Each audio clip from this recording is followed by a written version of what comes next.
You are now listening to Soundspace, the podcast where we interview experts and professionals in the space of sound.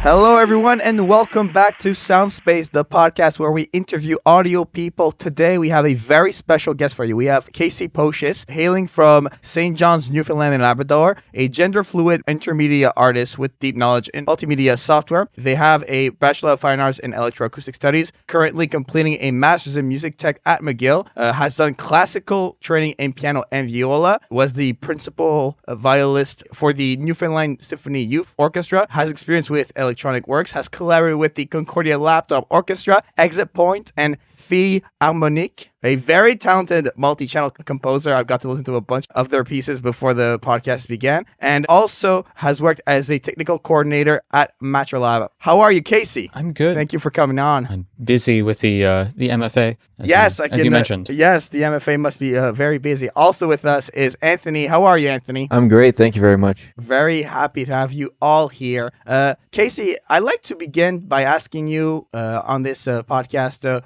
when did music become of importance to you? When did audio and music really play a factor and you knew that you would do music as a career? I was really lucky. Music's been a huge part of my life since the beginning. Literally the beginning. I got to go to my first concert when I was 6 months old. It was a flamenco concert. And I just went to a lot of concerts as a kid. And then I was lucky. My mom had a Mac at home, so I started playing around with some of the audio software, GarageBand, and a little bit of iMovie as well, and starting in intermedia early too. I knew right away, it was so much fun. And then I, through the public school system, got started with viola, and then really got excited by that, started doing it privately, and originally sort of thought I was going to go into classical music and study that, and that was really my focus. But then I realized that as I got older, I started seeing other people were focusing in the digital audio stuff professionally, and I switched lanes and got into the stuff at Concordia. Yes, we'll definitely get to. There's definitely going to be a big Concordia portion in this episode. Anthony and I met Kasey at the Electroacoustic program in Concordia, so we could definitely talk about that. Sure, definitely. We met at Concordia. Actually, Kasey, you were probably one of my first friends in the program. Likewise. So describe your experience at Concordia in electroacoustics program. It was really great. It was, the breadth of topics that we covered was really wide in terms of focusing on the ear and all this stuff with electroacoustic composition, music theory, all those things. And it's a super intense program at the beginning. And I was really lucky. Me and Anthony were one of the last years where Kevin Austin was teaching everything in terms of the composition tutorials and also the research writing portion of that course. Kevin was a great teacher, and we really got along well. And he was really willing to push me to work as hard as I could to really get my compositions really up there. And I also was lucky that Eldad Sabari, who was the ear training professor, and also worked with the laptop orchestra, we got along really well. And I was able to do a lot of work, independent studies with him, as well as stuff with the laptop orchestra and so forth. And then I was also really lucky. Electroacoustics it's in the Department of Fine Arts at Concordia, as opposed to some of these other audio programs where you're in the School of Music. When I knew that I really wanted to also work on my skills in video and working with building electronics and so forth as well, I was able to sneak into the intermedia department and start taking classes there, and really bringing up my skills in both sides of things, and took a little bit of math as well, and was able to get in eventually through to music technology at McGill. Definitely. That's amazing. Before we hit on the McGill, because I definitely want to talk about that master's, which I applied to. I just want to say, I really think you hit on something very, very important. Where I tell this a lot to Anthony and people around me, that being an audio an audio person is important, but being a media person is even more important, and definitely. having more than just audio under your skill set. Can you expand on the importance of being a media person and what the difference is of being a media person and an audio person only? Oh yeah. And I agree 100%. So you can really dig in and develop your skills for music theory and what have you. But with a lot of the jobs that you're doing now, especially that, I know both me and Jaian have had a lot of experience working with stuff for film, stuff for television, stuff for radio. Right. And I mean, even just having like doing some basic video editing, or some basic special effects, or playing around with stop motion, or really whatever catches your fancy. It's going to help you develop a language to be able to communicate with these people. So like, even if you aren't the specialist in video for a project, you're still coming in with expectations that you can set pretty easily, because you know what can be accomplished within a certain set of time. And you're also just able to a lot more effectively ask what you want. I find as an audio person, sometimes when you're working with video only people, you can get some pretty vague questions about make your music more like this, or icier, and so forth. And it's like, you can kind of figure it out, but if you both have that language where you like are both familiar with each other's mediums, it's a lot easier there. And that's outside of media too. I mean, doing a little bit of dance as a kid has really helped me get to work with dance companies here and so forth, because I already have some understanding of movement and so forth. Wow, right, naturally. Dance. Wow, Yeah. Naturally. dance is really interesting to me. How does that play a part in everything, in your practices and all the projects that you do? I've probably in Clark a little bit. I imagine. Yeah, in Clark, and then I mean also in the last. So this can help to specify some things. Like at Concordia, Clark is located within what is called the Performance Art Research Cluster, or Le Parc, which is part of a larger research network called McGill. And I was really lucky. I got chosen as the undergraduate fellow. One of the first years that the program was run at Concordia for Le Parc. And through there, I was able to meet some students who were, MFAs and PhDs in dance, and we're also working in theater and these sorts of things. And I've been able, once I've graduated, to come back and continue to work with these people on some small projects over the pandemic. I did Sway of Stone with Lucy Fondel last fall, and then just recently a little short residency over the summer, again with Lucy Fondel for a project called Windy Days that we're probably going to expand on, fingers crossed, next summer as well. Amazing. So, and it's movement is a big part of also what I'm studying at McGill, but I'm trying to save some stuff for as we I think get getting into things. McGill is the perfect segue here. Yeah, I Music agree. tech at McGill. I just want to say that is huge. That is huge. That is. Congratulations. Very I good. really. Thank you. How has it been so far? Oh, People it's are fantastic. people listening to this will probably be listening to this in early 2022. What point are you at in the program? Just give us, the overview and what your experience is like over there. Oh man. So early 2022. Hopefully by that point, I will be almost done my thesis. But we'll have to see. I'm trying to take a little bit of time with things, because I have the luxury to do so still at the moment. So the music technology program at McGill is more so focused into like computer science, electrical engineering. It's a 2-year to 3-year master's program, and there's also a PhD after that if you wish to do the PhD as well. And it's focused around a series of different paths that you can really tailor to what your interests are. But you get a wide breadth of the starts of things, and then you can really pick on certain projects. And the thesis system is divided into a series of smaller laboratories where you work with other graduate students who are also focused in your interest.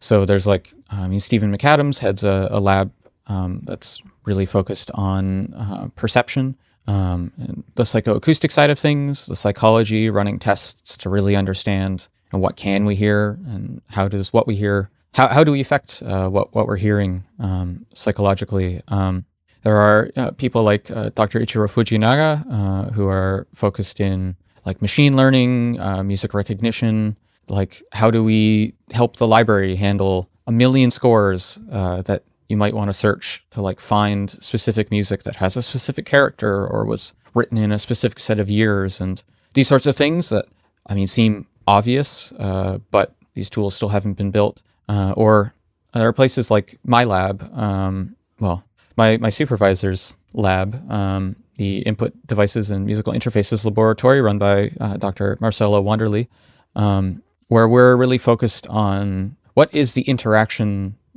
with the computer for making music. So, is that sonification, representations of data and understanding of data through music and through sound? Is that, interfaces like the T-Stick, which is a musical interface that is a tube that's filled with sensors, and it's touch sensitive, it's pressure sensitive, it's sensitive to how fast it's moving, what angles has it been rotated on, where is it moving. We also focus on development of things to enhance other instrumental performances. So things like Eduardo Menez, who's a PhD student at the lab, is working on a project called the Guitare Ami, which is a little set of sensors that you can add to a classical guitar, as well as a little Raspberry Pi based guitar pedal, where you can control what sort of synthesis and effects you want to add to the guitar in real time, and make it intuitive to what somebody would already want to do with a classical guitar. And then more sort of medically or psychology focused studies in like motion capture and studying how musicians move when they're playing instruments, and what can we understand from this, and what can we help them with in terms of like what do they want to improve in their practice, as well as concerns of how can we prevent injuries in practice and performance, and as well as how can we make things more accessible, how can we build instruments for people with various disabilities that are more accommodating of a wider group of players, and it gets even more philosophical. What does it mean to play? How do we make mappings? All these things. So wow, it's very, very eclectic. Oh yeah, that's a lot to unload in a wonderful way. I can only imagine. Yeah, and it's really great. The classes when you do those master seminars are really, really intense. We talk about in electroacoustics with Kevin Austin. Me and Anthony that first year wrote 25 reports over the course of a year. And in this case, you're doing like 25 reports in a term, if you're lucky. For like each of your classes. Like Ichiro has this like crazy research seminar where you're like having to, write a multiple page report and then, turn it into basically like a conference presentation over like the course of 2 weeks. And then you're doing this every 2 weeks. And then you're also writing code and you're building all these projects.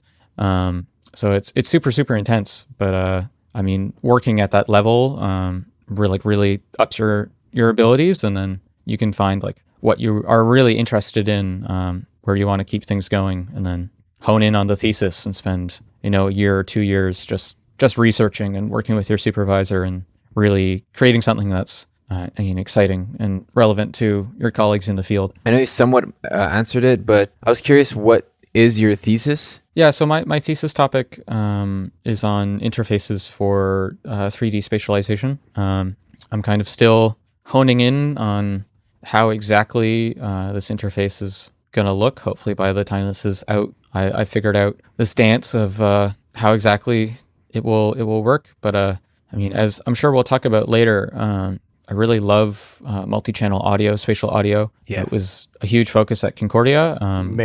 Like as I've continued, I've gotten really into as well, like 3D audio. So at Concordia, we're just working in sort of what you see in like the older cinema stuff, 5.1, 7.1, just speakers that are like in front and behind the audience. And that's like a magical, wonderful experience of having speakers around the audience. But adding that extra level of, speakers above or speakers below the audience, thankfully it's been, embraced by the commercial market, stuff like Dolby Atmos. People are coming to have these experiences more frequently and are understanding that it is really groundbreaking and really great. But the thing is that it's really hard to produce good, rewarding content for spatial audio. With a mixing board, you got your pan pots, or you got maybe you got a joystick panner, like you see with some of the other surround sound stuff. But when you're moving stuff in 3D, We haven't really figured out those interfaces and those like gestural metaphors that we want to use. And there's a lot of really exciting research in the field. People out at the University of Calgary exploring a lot of stuff with motion capture and being able to move stuff, as well as some of my colleagues in sound recording are at McGill are also looking at this.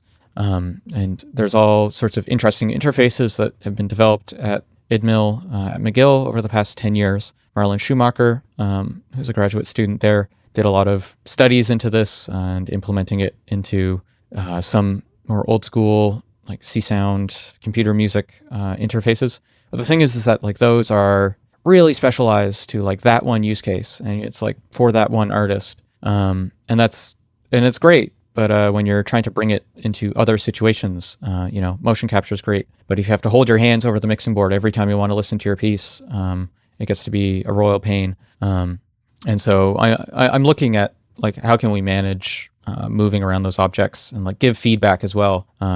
There's lots of great touch interfaces out there, stuff on the iPad that you can move stuff around spatially. But of course, you have to be looking at it. You're not getting any feedback that you can feel from like when you're moving a joystick or you're moving a pan pot, which when you're talking about like movie workflows and these sorts of things, the faster that you can get this stuff done and get stuff sent out, the happier your supervisors are. And sadly, it's shorter and shorter production time spans on everything, especially, with companies like Netflix producing these really high quality miniseries in like 6 weeks, 8 weeks.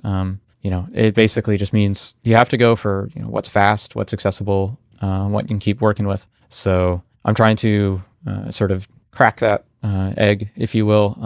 And some things are coming together. I've been working with some stuff with electromagnets and motion capture, where it's a more contained system that you can like physically feel your objects and place them around the space.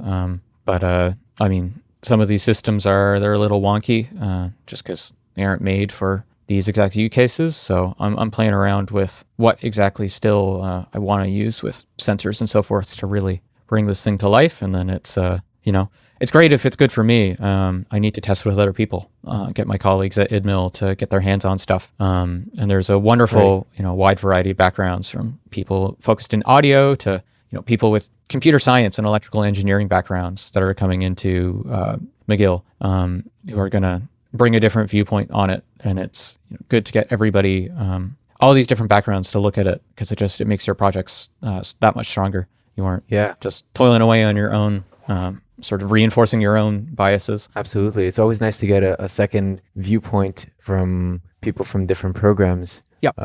Just to get different. I want to ask you a question. Talking about perspectives. When I worked at a studio last year, all the other engineers were so used to stereo, and then when asked about when I brought up doing 5-channel compositions, some of them never worked in multi-channel or immersive audio or 3D audio, any of those domains, and the concern that always came up was, I can't even imagine the phase. Like, that was like such a red flag for them that they wouldn't even think about jumping into that domain. So for someone who really has only experienced engineering audio in stereo, what would you say to them regarding 5.1 or any of these multi-channel and 3D sound domains? I mean, phase is a funky phenomenon that I think well said. We worry about a whole lot, but at the end of the day, with 5-channel, phase isn't a huge issue. There's some of these technologies are definitely like super reliant on phase, wave field synthesis and these like crazy high definition 3D sound stuff that you like really, really, really have to worry about your phase. But often it's not that much of a problem. Really, like we're taught at Concordia, which the two of you will know. It really only matters if it sounds good. Which like we're big fans of at IDMIL as well. You can have all this super technical thoughts of like, it's going to be this tiny amount of phase, and I'm going to get like some like a third of a harmonic that I don't like, or some like weird concern there. But it's not that big of a deal, really. And I mean, the thing is, like, at the end of the day, most people are going to be listening on headphones, which is, I mean, I love like the spatial audio, all this stuff with binaural head tracking and so forth. I find really exciting. I've got some research projects in the work there with some colleagues in sound recording, looking at different ways of binaural representations and how we can capture them and so forth. But like, yeah, no, phase is a complete, almost non-issue in binaural. Like for your own listening, like binaural beats are 100% a thing. But you've got a crazy complex mix with, you know, dialogue and soundtrack and effects and Foley and everything. You know, people aren't going to be saying, oh, like these two saw tones are, you know, a little bit out of phase. And there's lots of exciting things that you can do if you just throw everything out of phase. So, you know, a lot of drum and bass is written on that philosophy. Education-wise, I think we know. I think we know where we're at with you, and you know, if you want to do a PhD, that option remains open, of course. Oh, yes. But after completing your studies, what do you want to do? Do you want to be an independent artist? Do you want to work in the studio realm? I think you have your hands in many places in terms of audio. So I'd be curious to know what would be an ideal position for you after education. I mean, ideally, I can keep hands in many fires, or irons in many fires. Hopefully not hands in many fires. I don't want that one. that would be an issue. But I really enjoy working in a lot of different mediums. I find it helps keep me fresh in different mediums. You know, you're not just going through one thing all the time. And it's I enjoy keeping a mix of, like, you know, working on my own stuff, teaching other people how to do things, and also, you know, working with other people on their own projects. You know, being independent and like only doing your own stuff all the time obviously has its rewards. But at the same time, you know, I gain a lot of perspective from, you know, talking with people in dance, talking with people who are doing acoustic composition, classical stuff, working in theater, and, you know, just even, you know, all the stuff I'm doing with Matrolab, where you have somebody come into the space and you think, well, I never would have thought of, you know, looking at lighting design this way, or looking at, you know, using an 8-channel speaker system this way, or, you know, all these different things that then, you know, you take home with you and you want to start playing with yourself. And it's a constant feedback loop, and a really positive one at that. How can I say this? Having your hands in having your irons in multiple fires. I don't know why hands are going in fires on this episode. Having your irons in multiple fires is such an important thing.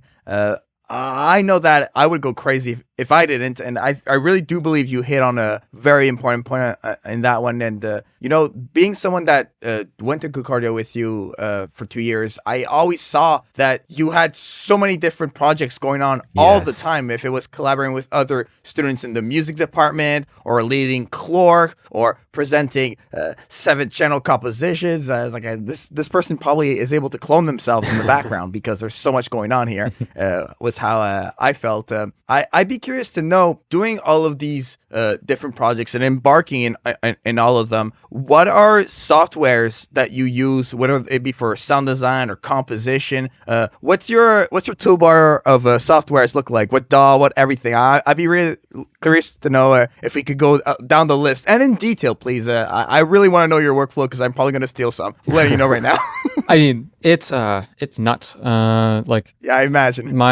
My main workhorse for audio is Reaper, just because it handles like crazy huge multi-channel audio files really easily. I work a lot in ambisonics, which is this crazy mathematical format they designed in the 70s out at Oxford, which you can sort of mix independent of your speakers. You basically have like a sound file that represents sound at a variety of angles that then you can feed to your computer to say, you know, make this a 5/1 piece, make this a 7/1 piece, make this for, you know, 22.2, that like box setup that is designed in Japan. All these different ways of presenting audio is super flexible. Also eats up your storage space like nobody's business. So I like to work with multiple computers.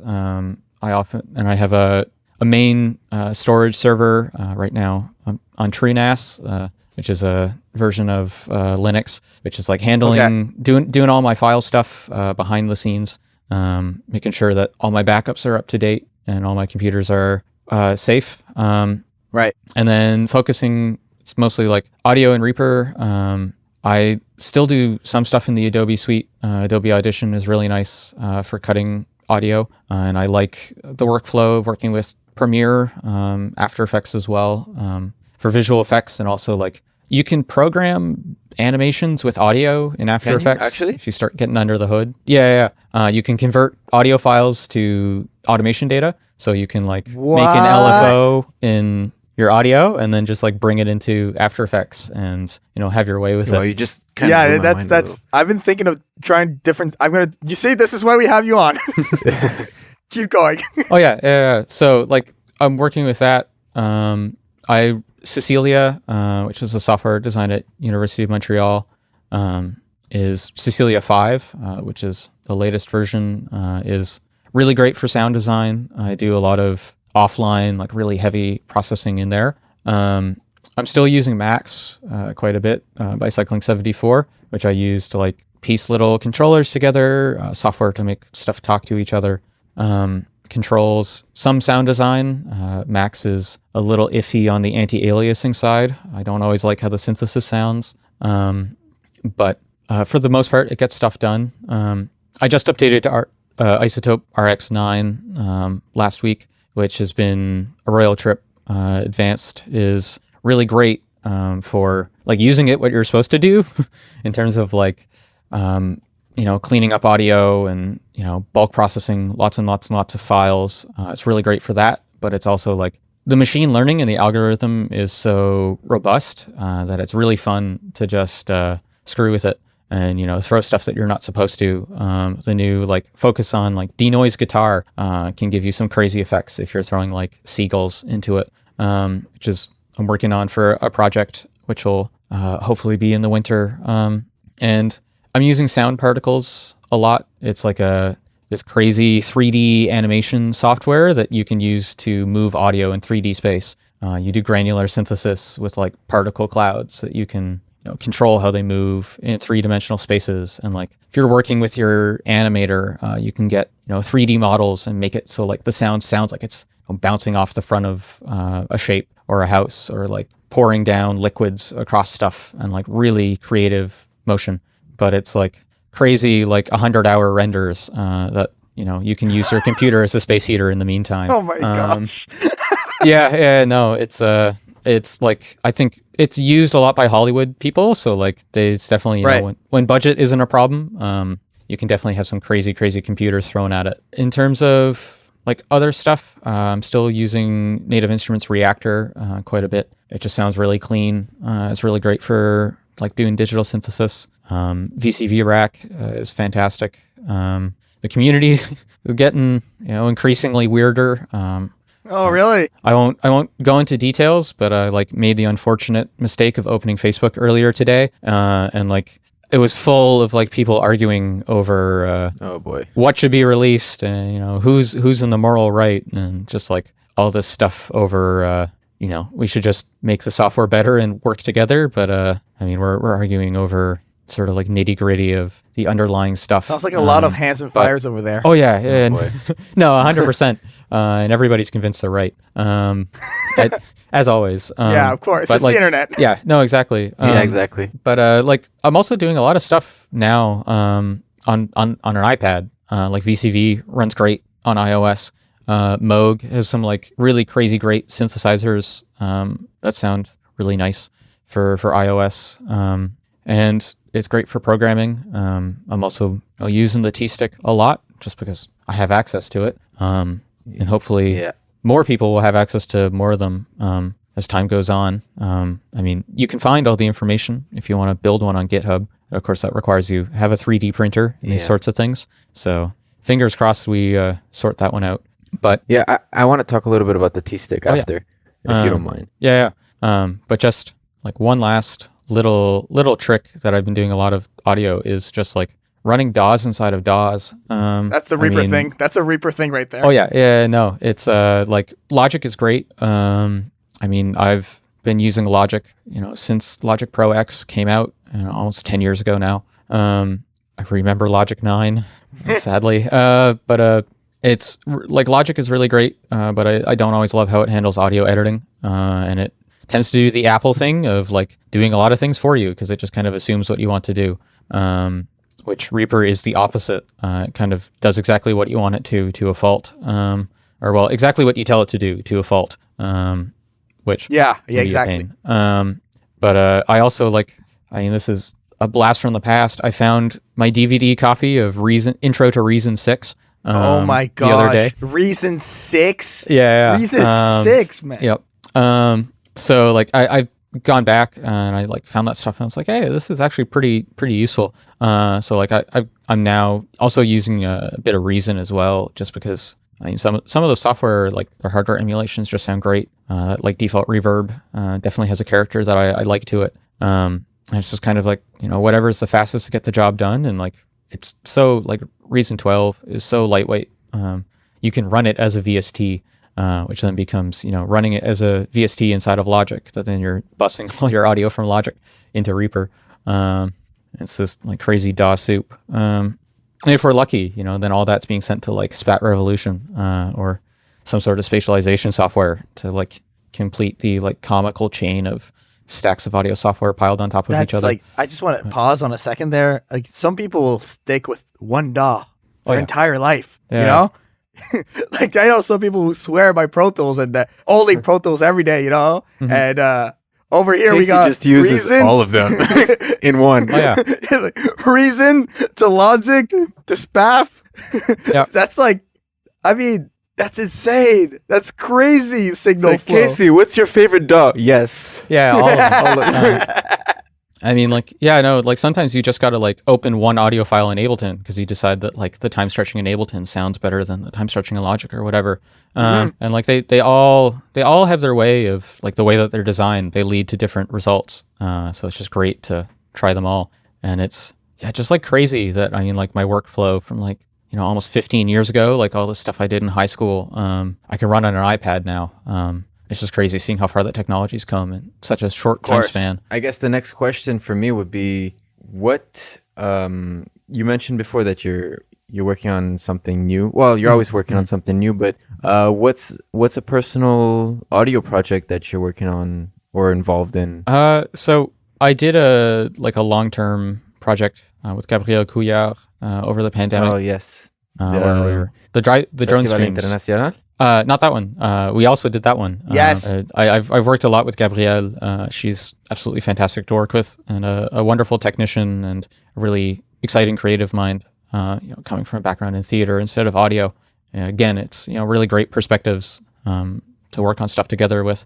But me and her streamed for a year together doing live drones, and we after a year, it was kind of artistically where we kind of decided this is a good place to end it. But we came back and worked on some files over the summer that we've been sending back and forth that will hopefully be in a little package, maybe an album or an EP or something later in the year. And then, as always, I've got other stuff going. I'm writing some presets and some default synthesizers for the Raspberry Pi, the Guitar and Me project.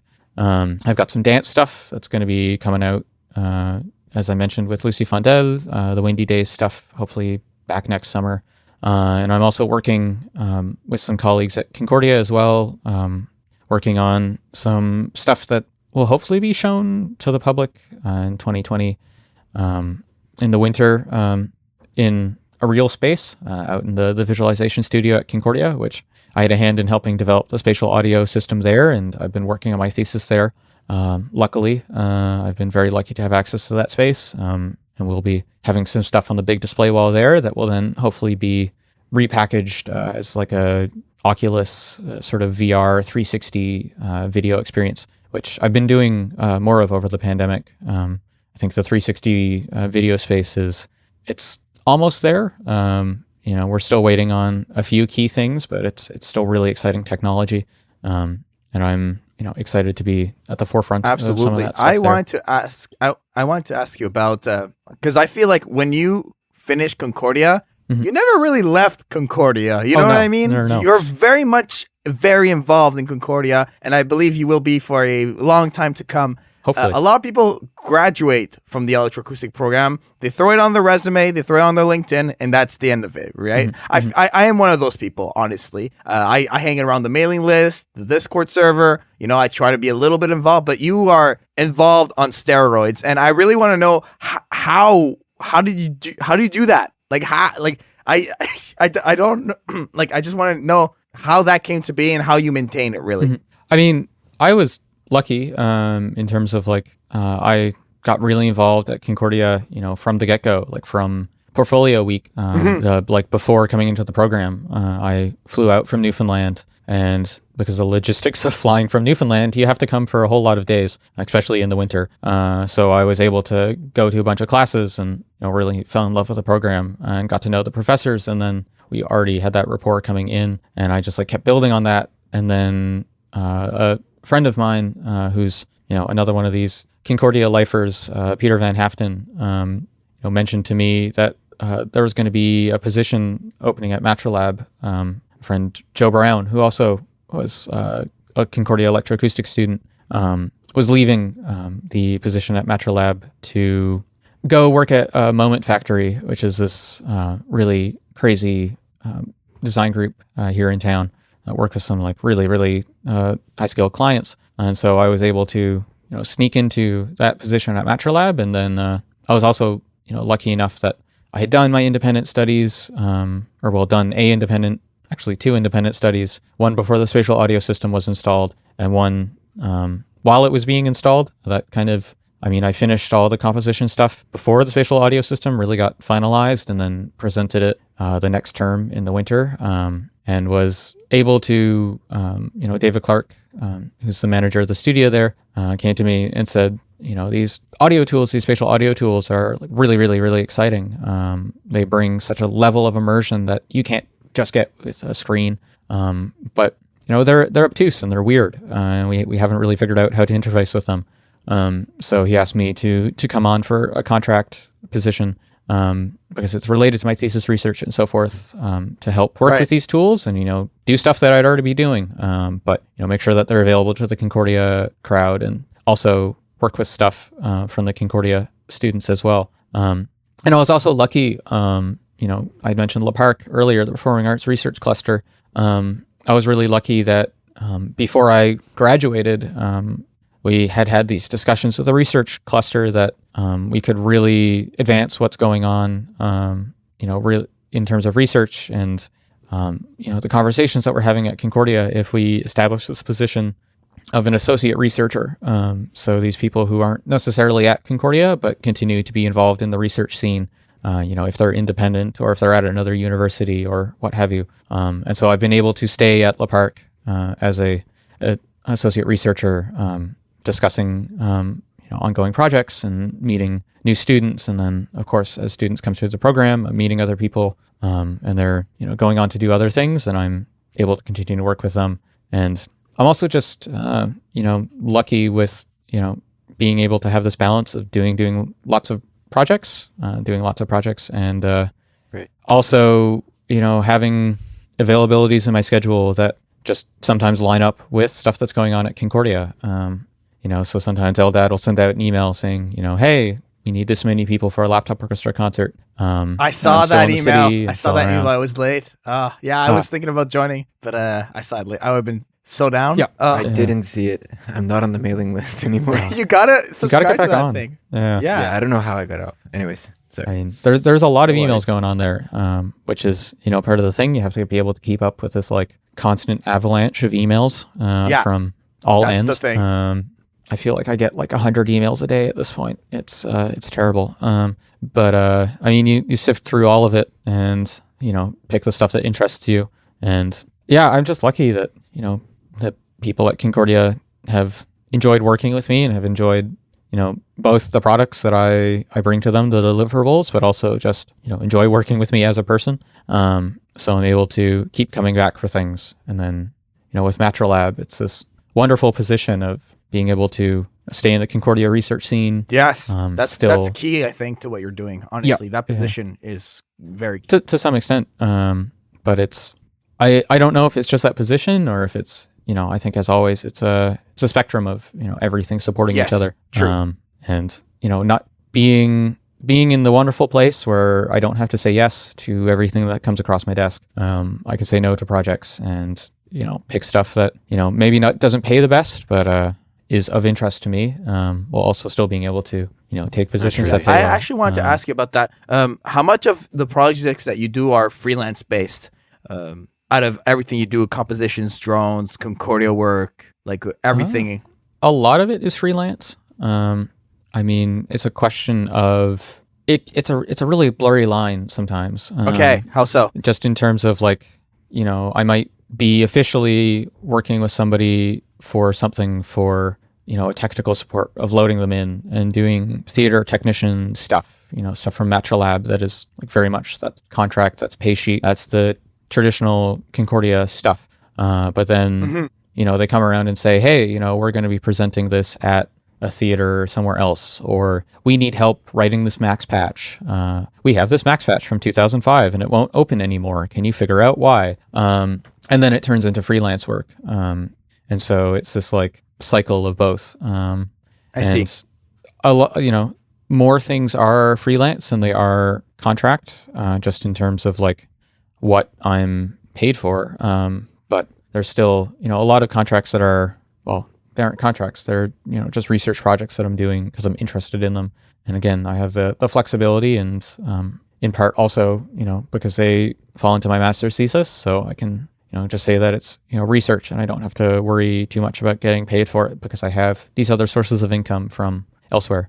And sometimes it's confusing in terms of just I write something for fun, and then I get a call and it's hey, do you have a piece?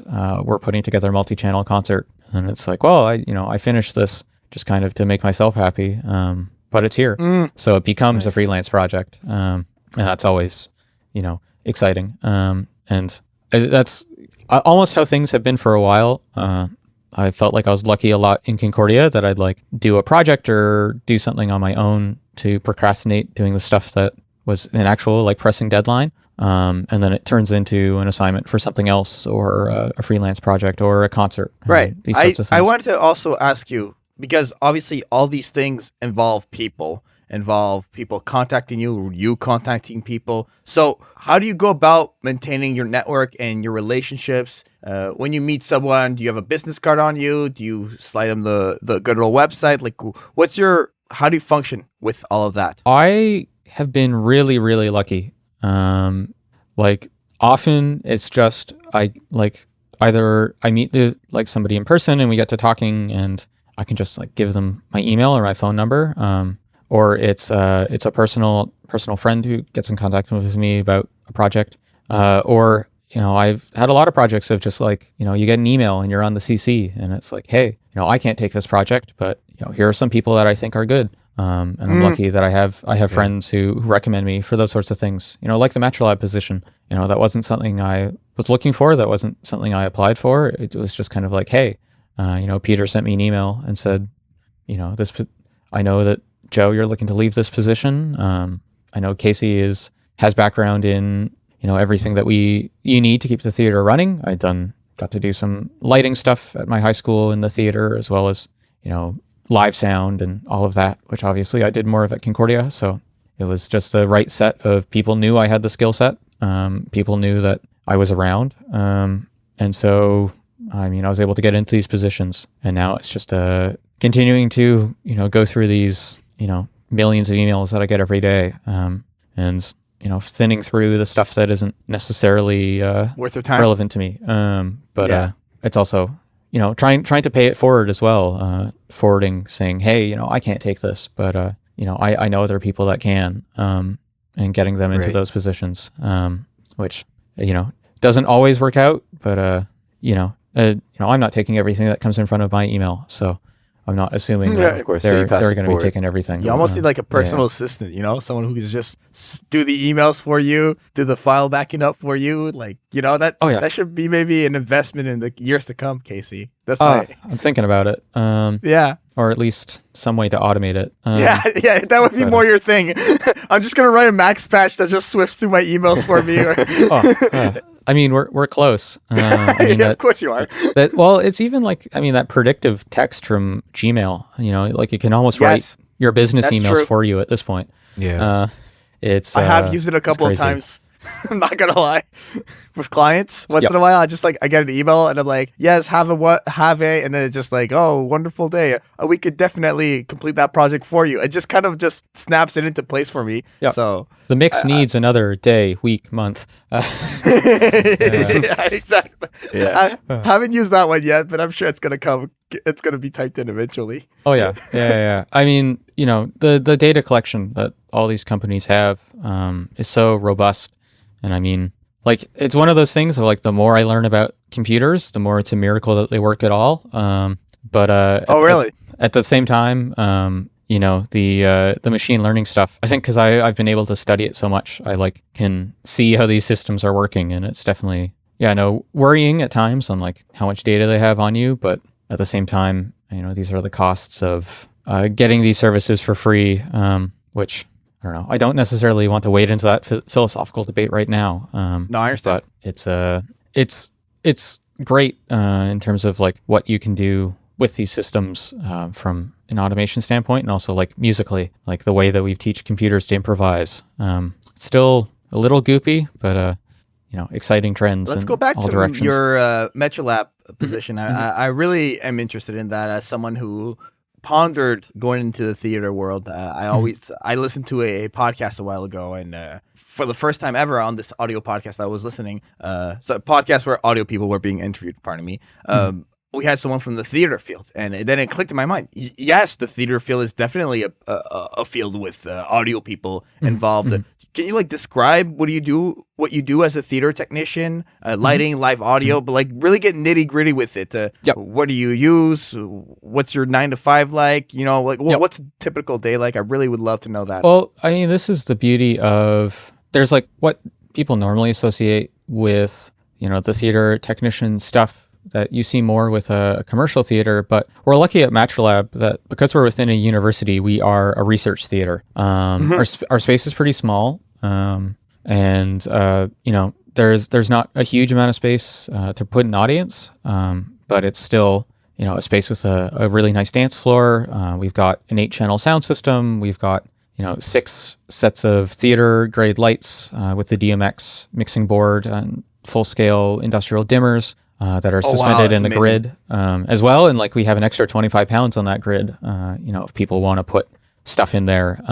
We've got, you know, it's a black box theater space, but we also have, you know, room for projection screens, or I mean, with our last resident who I just finished loading out last Saturday, we worked on wrapping the whole theater in white paper and using it as a whole like white box projection space to like rebuild the sort of theater that they're going to go and perform. And so, you know, a normal like load in, you know, we send emails back and forth. Somebody applies to the theater and says, hey, I've got this project. You know, these are the dates that I'm available. And then we back and forth and say, you know, this is a Sandeep. Of course, our director has a say on, you know, what lines up with our research interests in terms of improvisation and dance and movement and music and video and all these things. And so from there, we email back and forth with the client once stuff is lined up. Jen, who's our like coordinator for working with the great Concordia bureaucracy, which can be a pain sometimes, especially in the last year with the pandemic. You know, what are we allowed to have? Who's allowed to be there, etc. But as we worked out these emails, we get all the tech specs and they show up. And I say, you know, here's the gear that we have. You know, here's your needs. We move lights to how they want to position stuff, how they're going to be using the theater. We set up the soundboard. You know, do they want to just have a stereo feed with like something that's easy, you know, an aux cord that they can just come and plug their phone into? Do they want to use, we've got some old Motu interfaces as well as some of the Army UFXs, these great multi-channel audio interfaces. If that's what people want to be using, do they want to have a small MIDI interface, Fader Fox or, Novation keyboard, what are their needs there? And then, telling them like what we can't provide, but what we can get within the university system. So it's the sort of stuff of, we can't get you a cinema grade camera, but if you go upstairs, there's this wonderful thing called the Center for Digital Arts, the CDA, where they can meet with you and get you, cameras and really crazy good projectors. We have some microphones, but you can always get more from the CDA. And like if you don't have a laptop, they can help with that. And so from there, then it's keeping in touch with the artists, making sure the space is working. The Concordia network hasn't gone into a weird ball and they can't access the Wi-Fi, which is more of a problem than it should be, really. Oh, no way. But it's all this stuff, especially now, people are still doing classes online and you get, 1,000 people in the university building who are like watching a hockey game and also trying to be in a Zoom call. And then you get like a confused call from an artist like, we all got kicked off the internet. We can't figure out why, like chasing down these little bugs and, working with the artists to make sure that their time is enjoyable and then, helping them get out of the space when that comes to the time. I mean, they mostly handle their own gear, but of course I can help with stuff there. And then it's when we don't have artists in residence, I'm still getting my hourly pay. So it's, trying to come in and make sure, how stuff labeled in the theater. Is the Velcro coming off the walls that is, keeping the curtains up? And does that need to be replaced?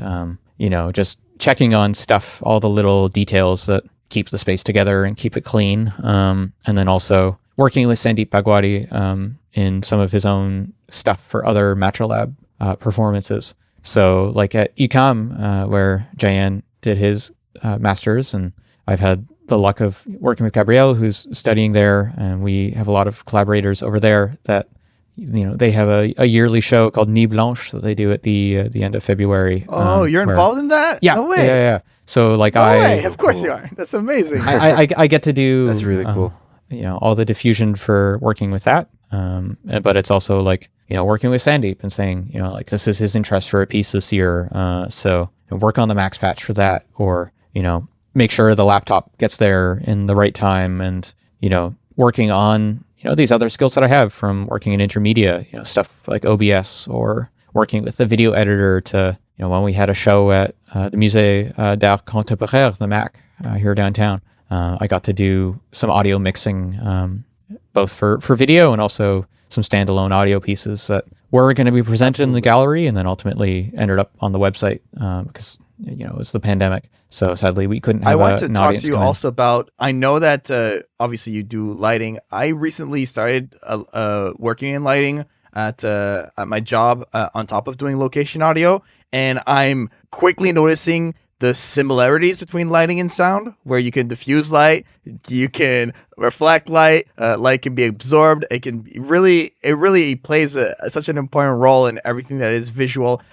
How was it for you to do a transition from audio to lighting? Because for me, I was a bit scared at first, but now it's making more sense. What was the jump from those two paths like for you? I mean, you hit the nail on the head there. They're pretty similar. I was lucky. Like I said, my high school had a really great theater, the Holy Heart Theater, which was this wonderful combination of an incredibly high-tech theater with no house technician.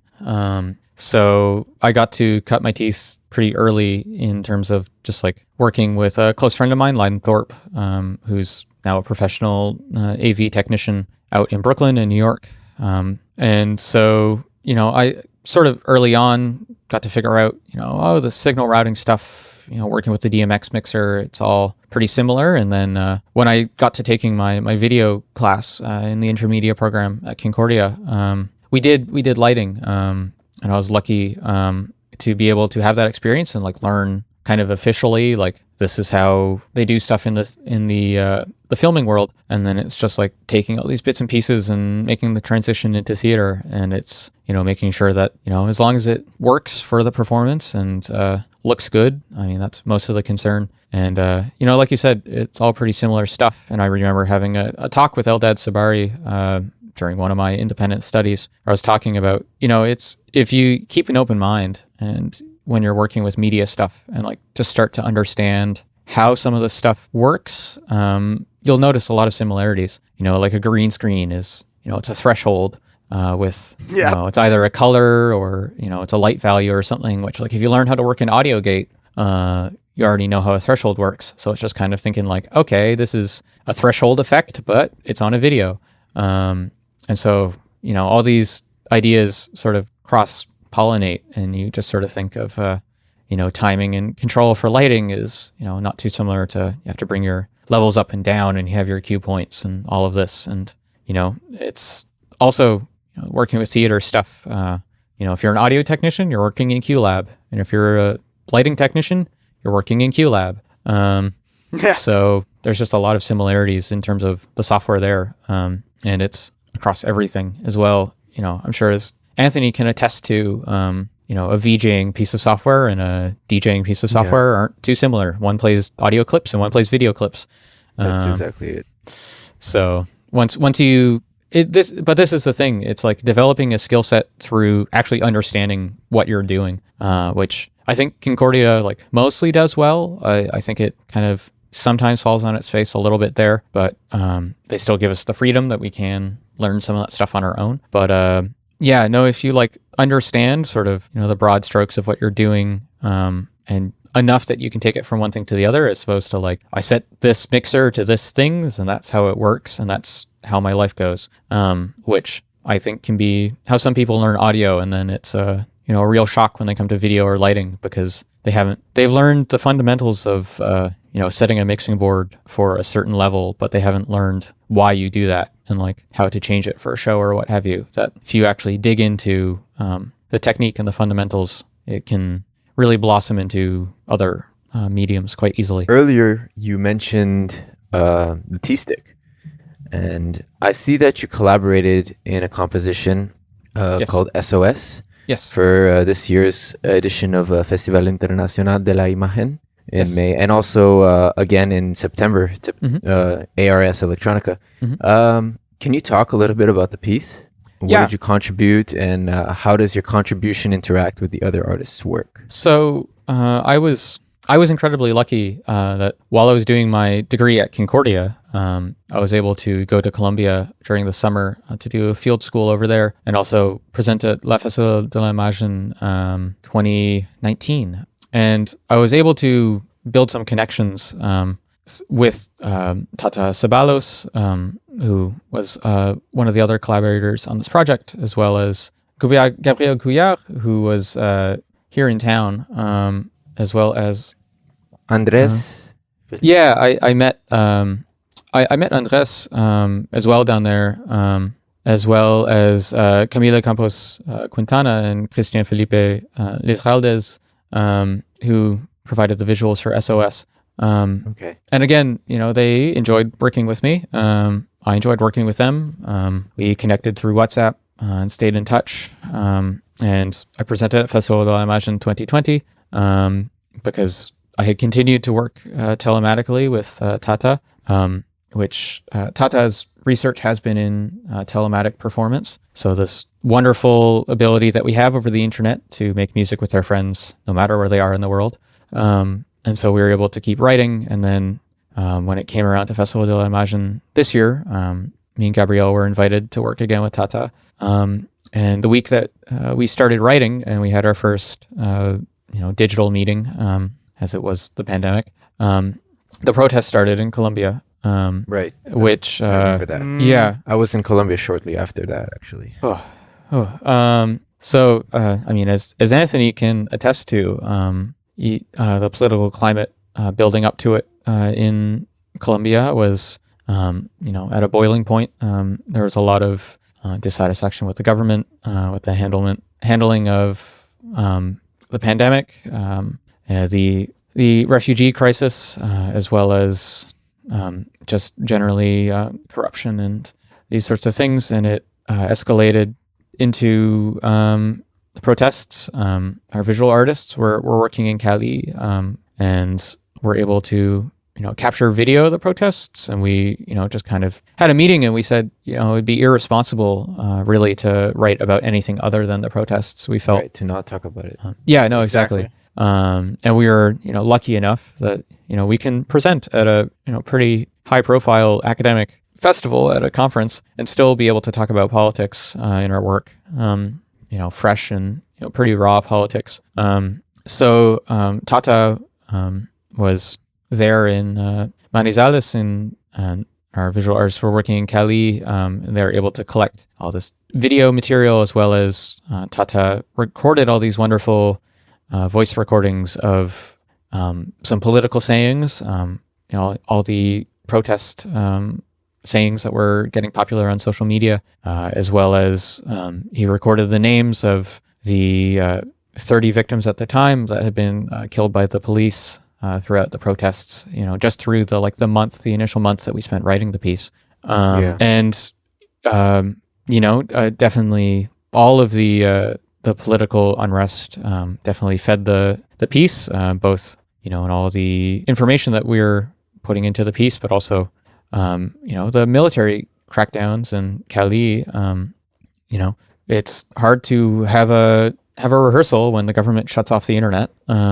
So we were, working, around the clock basically as much as we could to get timings that worked for everybody, and Right. when stuff would fall apart, the internet just move it. wasn't completely shut down because At times it was, from my understanding, or at least regionally. But Cali had close to several thousand military members. From what I remember, the Colombian government sort of falsely claimed that all these protesters were involved with the FARC, whereas they were students and people who were just generally fed up with how things had been going in Colombia. And so we had this initial very raw creation of the piece that we looked at. SOS was the hashtag SOS Colombia was the hashtag that sort of swept across social media. And Tata had pointed out that the SOS both has this sort of musical motif from Morse code, the short, long, long, short, but it's also it's a rondo format. It has a ABA setting.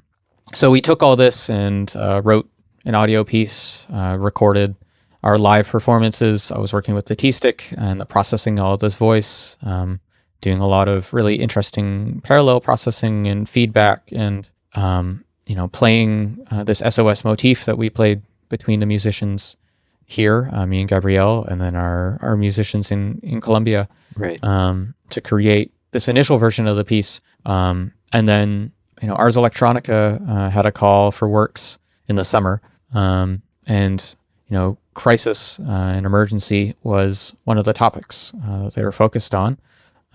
So me and Gabrielle saw this call and said the piece would probably be a good fit for the festival, and it's a good political message to get in front of more people.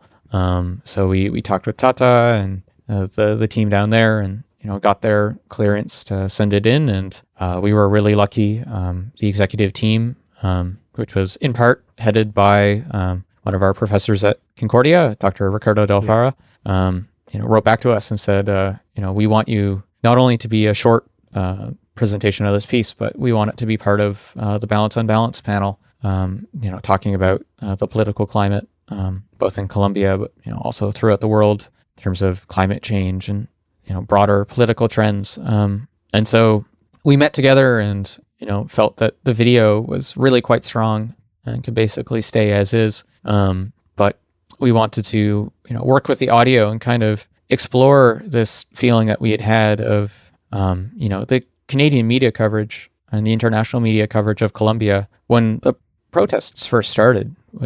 It was everywhere, and very quickly it faded from the international media scene. But the protests continued throughout the summer, and stuff continues to be very much in flux.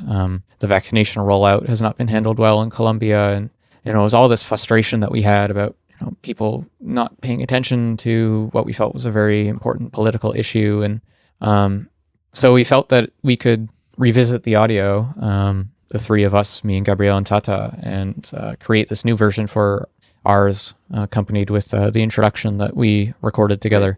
So that was how that came to be. Wow. That's incredibly rich. And you very lived so many enriching experiences. I don't know what to say, honestly. It's crazy how music can transcend into so many domains. And no, music has always been part of politics, and it's very interesting to see and fun to see electroacoustics in politics. Be involved. Yeah. Yeah.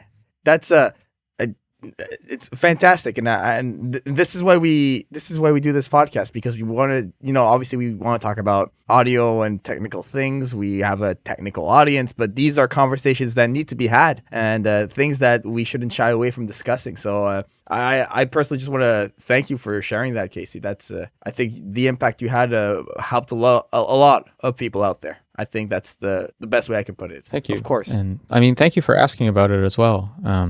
It's good that we don't hide these pieces. We have to be very it has to be open. I think you said the word pieces, and I kind of want to transition to that. I think you have many compositions that I listened to before recording, and I don't even know which one to start with, because they're all so different, and they're all so unique in their own way. I think if I had to choose one to start with, the first one I listened to was Metro. I think I remember hearing that one in class. Right away when I read the description on Bandcamp, I'm like, this is a 205 or 305 project for sure. Yeah. That's a deep cut reference. Unless you did the electroacoustic program at the Concordia, you do not know what I just said. That 205 and 305 are electroacoustic 1 and electroacoustic 2. They're basically like the nucleus of the electroacoustic courses you take at Concordia. Do you want to kind of go into detail with Metro, and feel free to bleed into the other compositions? Let's really get into like the music that you create. Yeah. So Metro, you hit it right on the head. It was 205, my final project. So like starting in Electroacoustics 1, they start to let you into some of the soundscape stuff. And soundscape recording is really, really special to me. I really enjoyed sound effects and, Foley and these creation of spaces as a kid in film, and EA and multi-channel audio is so exciting for that. And so I wanted to, start working with that. And Metro was really the first like multi-channel soundscape piece I got to work with. And it was also, I was really interested in, we have this wonderful Dope-for A100 system at Concordia. Yes, I missed that thing. Which, yeah, I do. I feel bad for it in the pandemic. Those kids who are starting out, yeah, got to play with it yet. Oh man, I didn't even think about that. That's crazy. Oh, that sucks. I couldn't do it. I would have to break into that studio and just use it. Yeah. I mean, I feel bad for that synthesizer. It's so lonely. So I got to start playing with some of the stuff that I had done for my portfolio. So like the pieces that you write when you're applying to get into Concordia. I started playing around in Reactor with this way that you can use a vocoder, which is, traditionally like a filter bank that you control with your voice, and you use synthesizer sounds for it. I thought, this could be a fun way to process soundscape recordings and start playing with adding texture to field recordings. So that was something that I had wanted to play with. And so it was like these starting ideas that then I took into Amadeus. I was still cutting everything by hand for this piece, which like it's a wonderful like blessing and a curse of Metro. I would I talk a bit about, how Concordia sometimes you can not really learn exactly how stuff works, or you get maybe rewarded for doing things the hard way when you shouldn't be doing stuff the hard way. So like in Metro, I'd like individually apply a delay like 300 times, like changing the delay time a little bit every time, because I like wanted to have like really specific sorts of sounds that honestly, you can just do with a reverb plugin. But it was all this like little sorts of interest in detail, and I really wanted to, get all the little details of the Metro. Kevin Austin, our professor for that course, gave me the feedback that a lot of the sort of traditional electroacoustic EA pieces looking at the Metro are really clean. They have the sorts of things that you associate with the Metro, that has the sounds of the trains, the tones that you hear when the doors are closing and opening, and the announcements and these sorts of things. But my experience as somebody from Newfoundland, where yes, I had been on public transit. I was really lucky as a kid. I had a really privileged upbringing. I got to travel a lot, so it wasn't completely foreign to me. But being somebody who had lived in a relatively small, quiet province, and then moving to Montreal, and getting to experience the Metro, which is loud, and it's got all these different sounds and all these different people, and all the stations are these really weird shapes that have these like really different acoustic characteristics. And so I just wanted to, capture all these different little things and, kind of weave a little narrative out of that. Kevin has said, it's sort of a more cinematic view to things, which I really enjoyed getting to explore. And I think Metro, still comes across with some of that. It thinks very highly of trains, which I I don't know if I would have the same approach now, but there's still a lot there that is I really like. And then that piece was my last piece I wrote in 205, and then I went basically right back into it in 305. Binary was the first piece I wrote in 305, which I've been very lucky with. It's had very long legs, and people keep contacting me. It's had some radio play in Ontario, and I got asked to be programmed at Nuit Blanche back in Nuit Blanche 2020, the last Nuit Blanche before the pandemic. Thank you. Where the assignment that Jaian and Anthony will be familiar with is that you want to write an abstract piece or a political piece using the voice. Oh my gosh, yes, and the synthesizer. Yes.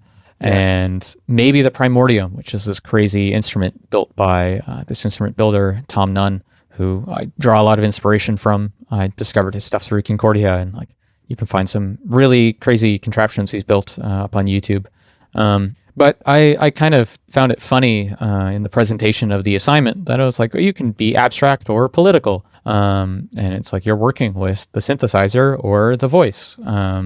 And I kind of felt, as a non-binary person, I wanted to do sort of this blurring between all of them. I wanted to do like an abstract political piece about binaries, and about, how there isn't really binaries, nothing's really black and white. There's all this gray space. And so I wanted to play with, can I make this piece that is like very sort of presents in like you have a part that's focused on the voice and a part that's focused on the synthesizer and like has some Primordium elements in it as well. But, the whole time it's this 5-channel experience that has both the voice and synthesizer in all of it. And there's no real, separation between the two. And it, confronts this sort of lack of binaries while still being abstract and, paying homage to a lot of the really early EA stuff. Because again, I cut this one all by hand. This was the last piece I did in Amadeus, which certainly was a decision. I can't believe I continued to work exclusively in Amadeus that long. But it's a great piece of software, but and it brings you to some really great understandings of like how audio works at like a waveform level. But the conveniences of a modern DAW cannot be understated. Absolutely. No. And so I made the jump into, I was then cutting just in Adobe Audition, and I wanted to do another soundscape piece that explored this stuff from my dad's side of the family is from northeastern Pennsylvania, the NEPA region. And there's been a huge push throughout the 2000s and the 2010s. This was all traditionally in terms of the American colonial set, it's coal mining country. And through the years of coal mining, the environment has become super volatile. The land is collapsing because there's all sorts of like abandoned empty mines underneath these towns. And, as we've moved away from coal, there's been this move towards oil and fracking. And fracking has had this huge impact on the acoustic environment of, this place that I spent so much of my childhood as I was back and forth between Canada and the UK and where my family was in the States. And so I wanted to get some field recordings of how it was and sort of like represent, this change from mostly focused on acoustic spaces to then these synthesized spaces, human interaction, and then also just all this machine sound that you get with fracking. It's the oil wells, venting gases. It's all these trucks that weren't in these small communities before that are carrying, all sorts of pollutants and heavy oil and heavy water and, all this stuff that, seeps in and, deeply infects the environment. How can I represent this in an acoustic way? And I mean, I get most of the way there. I think the crickets are a little loud. That's my thoughts on Into the Brush. Compositionally, it gets the way there, but oh man, those crickets are loud. I remember the first time I presented that in class, and Kevin Austin did this little stand-up routine of coming up to the front of the class and pretending to shake the crickets out of all of his clothes, just because they're so Kevin present. Thing to do. Oh yeah. I miss that guy. No, he's fantastic. Yeah, good. Yeah. He is absolutely. fantastic. I remember walking into class once and seeing him lying down on the floor and just screaming because he was just showing us how acoustics worked. He was just lying down in the corner. And he was just making noises. Yep. Yeah. Sounds like And Kevin. Sounds like Kevin. Yep. Yeah, no. And like those like early classes when it's like, he pretends to be frustrated with you and goes over and would scream he'd open up the upright piano and scream into it and go back to teaching. And like the first couple times you do it, you're like, what is this madman doing? Like, this is completely absurd. And then you get to the acoustics chapter of the course and he does it again. And you're like, my God, this man is a genius. He's been teaching us this whole time. The whole time. I know. Which is like every interaction with Kevin. I keep having these moments. It's like 5 years on, 6 years on from studying with him. You're like the first time you encounter it, you're like, this isn't right. Like I don't think this is very odd. And then you just have a passing thought, and you're like, damn it, he's right. Yeah, right. Yeah. I've had that literal moment so many times at Concordia. Oh yeah. Oh man. Yeah. This is some good nostalgia right now. I'm really glad for real. Let's go back to the third composition that I wanted to talk about called Into the Brush. Mm-hmm. So when I listened to this one, I once again was blown away. I'm sure this one must have had some sort of like radio play as well. Like of course it got a little bit. Yeah, please tell me about it. Yeah, I mean, that was lucky enough that got Ralph Hopper picked that one up for radio play at a college radio station in Ontario, and I believe it's also been featured here in town as well as in another radio station in Toronto. Okay, great. Another sort of experimental leaning place. But yeah, Into the Brush is like that piece has a lot of starts for some of the stuff that you see throughout my composition. That was like the first piece I did with a hydrophone, which for those who don't know what a hydrophone is, it's a piezo microphone that you can put underwater, and the sounds that are transmitted through the water get transferred into the microphone. And so you get this like crazy shift of perspective. I was playing around with like these underwater sounds that I have gone on to explore more into. Hydrophone's just great, and they're super cheap. And this was kind of the start of my understanding of hydrophones being cheap. I wrote that piece and started telling people about the hydrophones. And sure enough, one of the hydrophones at Concordia got broken, which ended up being the like set of dominoes that fell into me, finally actually buying one. Oh, okay, I see. But which has then meant it's gone into I use the hydrophone quite a bit in feedback cycles, which was then one of the pieces I wrote for 406, which is the advanced composition course. I think I was in your class for that one. Yeah. I think I was in. Yeah, I was. Yeah, with Michael. Yeah, with Michael. Yeah. Yep. Which that was a great experience of writing feedback cycles. It was one of my first tackles into like trying to write a really sort of big piece. With those early electroacoustic composition classes, you have to write a lot more pieces throughout the term, which is great because it gets you into other things. But once you get into those advanced classes, you can like focus into what you want to be doing. And so, I got to take that term to just like really dig into feedback cycles, working with feedback. And so around the time I had written Into the Brush, that's the start in 305, or sort of like a curve to the class where Kevin gets increasingly less hands-on and kind of like lets you do your thing and find yourself. And I was spending more and more time up at McGill. I was lucky in my first year, after I had finished the first term, I got this stray email from Kevin. He was saying, your electroacoustic works remind me a lot of Trevor Wishart, who's this famous electroacoustic composer from Britain. And he sent me some links to some pieces and said, listen to these over the summer, just to get your ears open to some sounds and get you thinking for writing your pieces for 305. And then, as Kevin is getting less hands-on for 305, our colleagues at McGill, at Kermit, which I'm now have the pleasure of being more hands-on involved with, but the Center for Interdisciplinary Research in Music and Media Technologies at McGill invited Trevor Wishart for a keynote lecture. And so I thought to myself, hey, this is a great chance. Trevor's giving a talk for free. I might as well go to it. There's this concert and he's giving this other talk. And I went to these things and, that was my introduction to Kermit. And I was like, wow, this is a really great resource.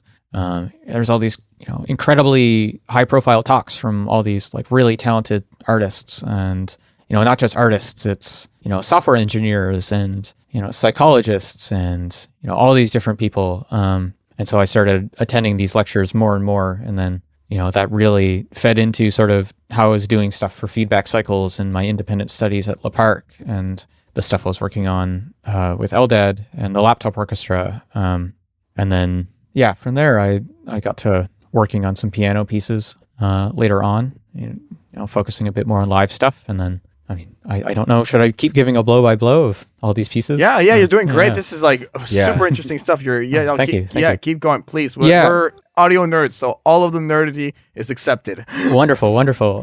Yes. So this was also like feedback cycles was really fed by was fed by getting to go into Kermit, but it was also Eastern Bloc, which is this wonderful resource here in town. Alain Lefebvre, who's this incredibly talented noise musician, they were giving a workshop at Eastern Bloc, and so I was able to go there and get some of those ideas started. And the wonderfulness of Concordia is that you have 24/7 access to the studios while you're a student. As long as somebody else hasn't booked the studio first, you can grab it. So I was running around from like three to four universities a week, trying to get to all these lectures and then doing these like crazy long studio sessions at these really weird hours and, starting to go to more shows and seeing what was happening in the city and then trying to, cram this all into a piece. Kasey, I just want to pause you for 1 second on what you said. I think there's something super important to say. If you're listening to this podcast right now and you're at Concordia or you're starting a college degree in audio or anything of the sort, what Kasey just said is what you do. That is the winning formula. Like, listen to what is being said. Absolutely. Like, weird hours at the studio, going to different places, meeting new people, making connections. Like, I really want to stretch that point. I think you hit on like something that's like so vital to success after graduation, because all of those efforts that you did like propulsed you in this. Like, and I will say that no one's in your lane. Like you have gone to a level of success where like you are doing so many amazing projects, and this is all because you worked super hard while you were at Concordia and when you're at McGill right now, because all these things are things that you are passionate about and you keep pushing forward. So I just really want to stretch that point, Kasey. Please carry on. Thank you. And I, getting to feedback cycles, that success also came from collaborating with a lot of really smart people. I had met some of my fellow music students, as you do through some of the recording projects that you do. You have to meet other people in the music department who aren't necessarily EA students because you need people to record. And I met Nusha Taharian, who's this wonderful pianist composer who's now pursuing her master's degree at Columbia College in Chicago for film scoring.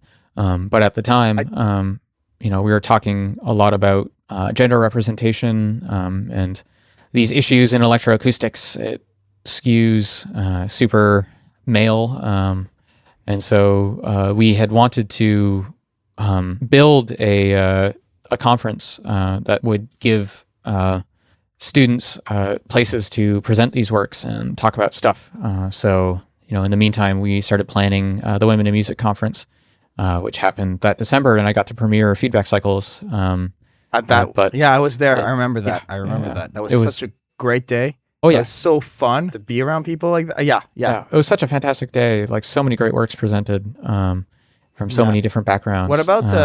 Sorry. If you keep going on that point, because wasn't there another piece that was inspired or like yes. that you did? Yeah. So like Feedback Cycles came from. I felt that all these systems could be modeled in feedback, and so I started also exploring feedback in the synthesis realm and some interests I had in data bending, which is where you specifically use software incorrectly to get it to do these sort of fringe, weird edge cases. And so I was playing around with these sorts of things and writing all the software. And while I was talking with Nusha, I had Feedback Cycles as my like solo work, but Nusha was coming together with this graphic score and was saying, I'd love for there to be an EA part, and I have some ideas. And so I was already really interested in graphic scoring. I was doing an independent study with Eldad, and I contacted him and said, hey, I've been asked to work on this piece. Can I write about it for my independent study? And so I got the chance to work with Nusha and work on Longings and that bringing that piece to light, and then all these conversations that we've been having and all these ideas came to wanting to write an improvisational piece for focusing on piano and process piano, which then was what I ended up working on in the winter. It was this interesting idea. I was always interested in distance and both from like a miking perspective and also this like philosophical idea. Nusha was going away for an exchange. There's also a pianist who I've been working with since the early days. We met in junior high, Simon Henley, who's now working a master's degree at Leeds Beckett College in England and is also doing big things for Monster Cat, working behind the scenes there to make the EDM machine in Canada keep moving. Yes. But he was located in London, in Ontario. And so I wanted to explore, distance, piano improvisation via distance. And so me and Simon and Nusha were talking, and I initially got some recordings that I did myself in Oscar Peterson Hall, this wonderful concert hall that you can use for free in your degree at Concordia, which is just this like incredible space that is underused, I think, by the students. But I got to do some work there. I got some recordings from Simon. Sadly, the recordings from Nusha didn't work out for that year, but I was able to then follow it up at the end of 2020 for a piece I got to premiere at Nuit Blanche this year, which then had some legs and worked at some other conferences throughout the spring. But I was really interested in getting really deep into like processing piano, focusing just on one instrument.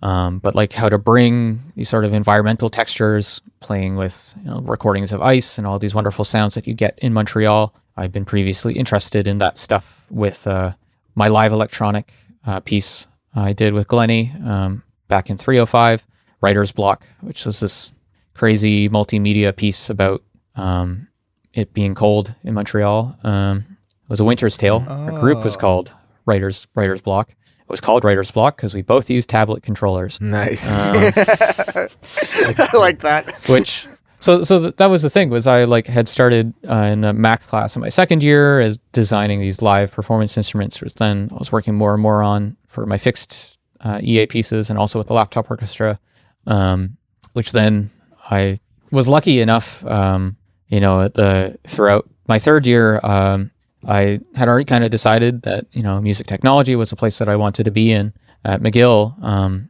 And I really, really liked Dr. Marcelo Wanderley's research. I kept finding his name when I was doing research for stuff in EA. And I was like, hey, this guy's here. He's involved with Kermit. I should meet with him. And I did, and was lucky. He was able to give me some guidance. Quebec has this system called the inter-university transfer, where you can take credits. You can take one class at another university if it's in the same city as you. So I was able to branch out and, start studying some of the undergraduate music technology courses at McGill that I was told, if I don't take them now, I'll have to take them in the master's degree. So like, you can take them as electives. Why don't you take them? And so, I was taking these sort of like technical learnings that I was getting there and, starting to feed my EA compositions my fourth year and all this live stuff, working with Andrea Young, my independent study for Spaces Within, which was this exploration I got to do for a fixed EA piece, mixing spatial 3D audio in real time and working with video and data bending and field recordings from, that was the year the climate, the first climate march, the big one happened. And I was, wanting to explore these sorts of acoustic spaces, but also, how do we look at, acoustic spaces from, the really big sort of traditional spaces to like what you can get out of, amplified microphone space. There's one movement in that piece that's all just recordings of bubbles in a soda glass. I was playing around with, I have a soda stream, and it's just like, how much carbonation can I put? Putting microphones really close in the hydrophone and getting these textures to then process. And then also playing around with a induction coil microphone, which is basically just a magnet on a string, with an audio jack that comes out of it. And you can get these like really interesting textured recordings that have these wonderful organic feel to them, but are super artificial because they're the radiation coming off of your devices. And of course, they're not audio signals. They're, these crazy multi-spectrum waves. And so if your sampling rate is super high, you can get crazy stuff once you start slowing them down. So, like when you're at the climate march and the cops are there and they've got some weird encryption that, puts out this like rhythmic tone at 48 kilohertz. But if you're recording high enough, you can get it, and then you slow it down and you can build these rhythms and cool. All these sorts of things. That's so creative. Yeah, that's really, really creative. Oh, thank you.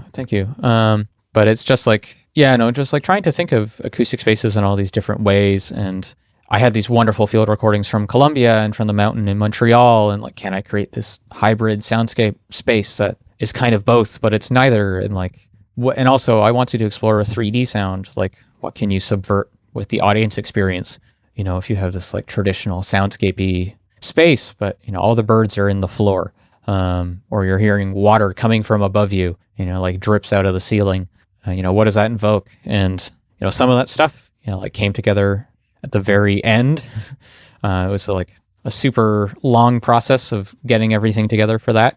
And so some of it, I didn't have as much time to spend on it to like really polish it as much as some of the other stuff, but it gave me some really, really great ideas that then, I was able to just focus in making live music for a while. The thing is like, I had thought I was going to take some time back from not performing. I did a show like every week, and then for most of the beginning of 2020, and then the pandemic hit. And then, I was involved with Clark, the laptop orchestra. Andrea, I was already involved as I was taking the class for credit, but I was basically, TAing the class and helping people get their ideas off the ground. And I met Michael Palumbo, who's another electroacoustic graduate who's really focused in telematic music. And we had asked him to be a guest for the laptop orchestra.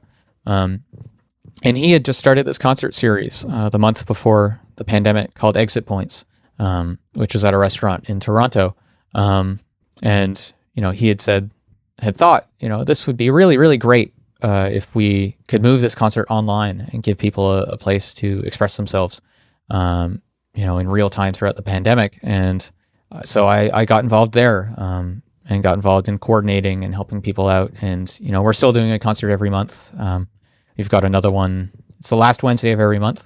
We'll be doing another one this week. And hopefully there'll be even more once this podcast is available to you all. Yes. And, I was doing stuff with the live drone and just focusing on the live stuff, and then got to really dig into the research end of things for my thesis, and just like see what's available in terms of tech, and like write some papers on that. And then the Christmas break came, and I started watching some movies and watching some TV, and things started sparking my interest. And between the tech and all that stuff, I was thinking take some time off, and then next thing I know, I'm writing another piano piece.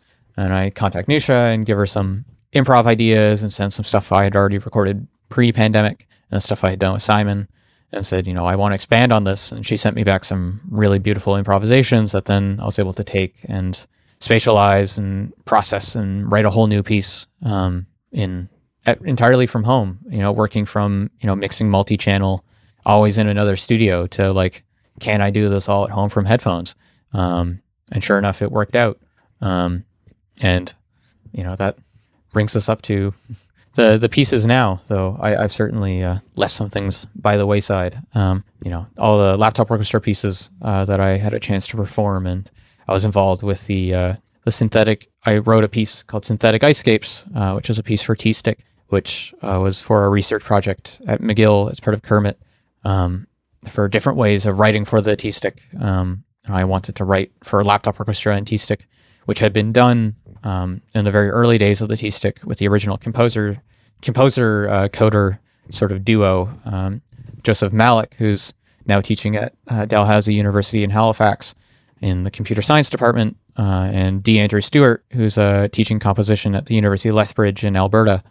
And I was working with gestural instruments and that stuff there, which was my first exploration into LibMapper, which is this wonderful tool that we develop at McGill for connecting devices and making it easier and faster to just get stuff connected and up and running and getting ideas flowing, that then I was able to take and bring into the piano stuff once the pandemic happened. But I kept working with the T-Stick and doing improvisations with exit points and, keeping all this stuff flowing. And with exit points, we, went in a bunch of different directions for playing with all these different ways that we can do stuff remotely, the traditional concert stuff that we were doing, and then, the concert every week where, people from the audience, quote unquote, as much of the audience as you have in the digital space, can, join our Zoom call at the end of the night and do improvisations with us to join in the music making. And then, we played around with live scoring video games, having people play games and making music for it.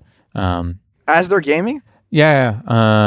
Wow. I was like, as they're playing in real time, is what you're saying. Yeah. Wow. So that's so cool. Yeah, we got to do some stuff with Jeff Tremblett, who's a fellow Concordia alumni from the composition program, who was is also a Twitch partner over at And Justice for Joof, JOOF. And so we got to work on, composing stuff in real time to the games he was playing. And then me and Gabrielle were playing around with some of our own games and doing different ways of doing concerts and the drone streams and all these things. And, as well, doing the research stuff and, studying. McGill has a pretty intensive entrance exam when you start the MA. I can only imagine. I was lucky. I got the pandemic. So, there was, barely a better excuse to just sit at home and read, and really educate myself that's true. On that is very true. Everything that I could. Their reading list covers everything from acoustics and building instruments to software and computer science and how we store data and these sorts of things. And really wrapping my head around the electrical engineering, computer science stuff. And, it's incredible as well. Both what I could get out of all this stuff in, from books, but also what I could get, just off of YouTube. MIT has taught a bunch of their courses at distance for so long on YouTube. And so, you can just go online and, take a graduate seminar in algorithms if you want to. I mean, you have to, kick your own ass to do all the homework yourself. But if you want to and you're interested and you've got the time and, the flexibility to do so, you can teach yourself to code and all these sorts of things pretty easily.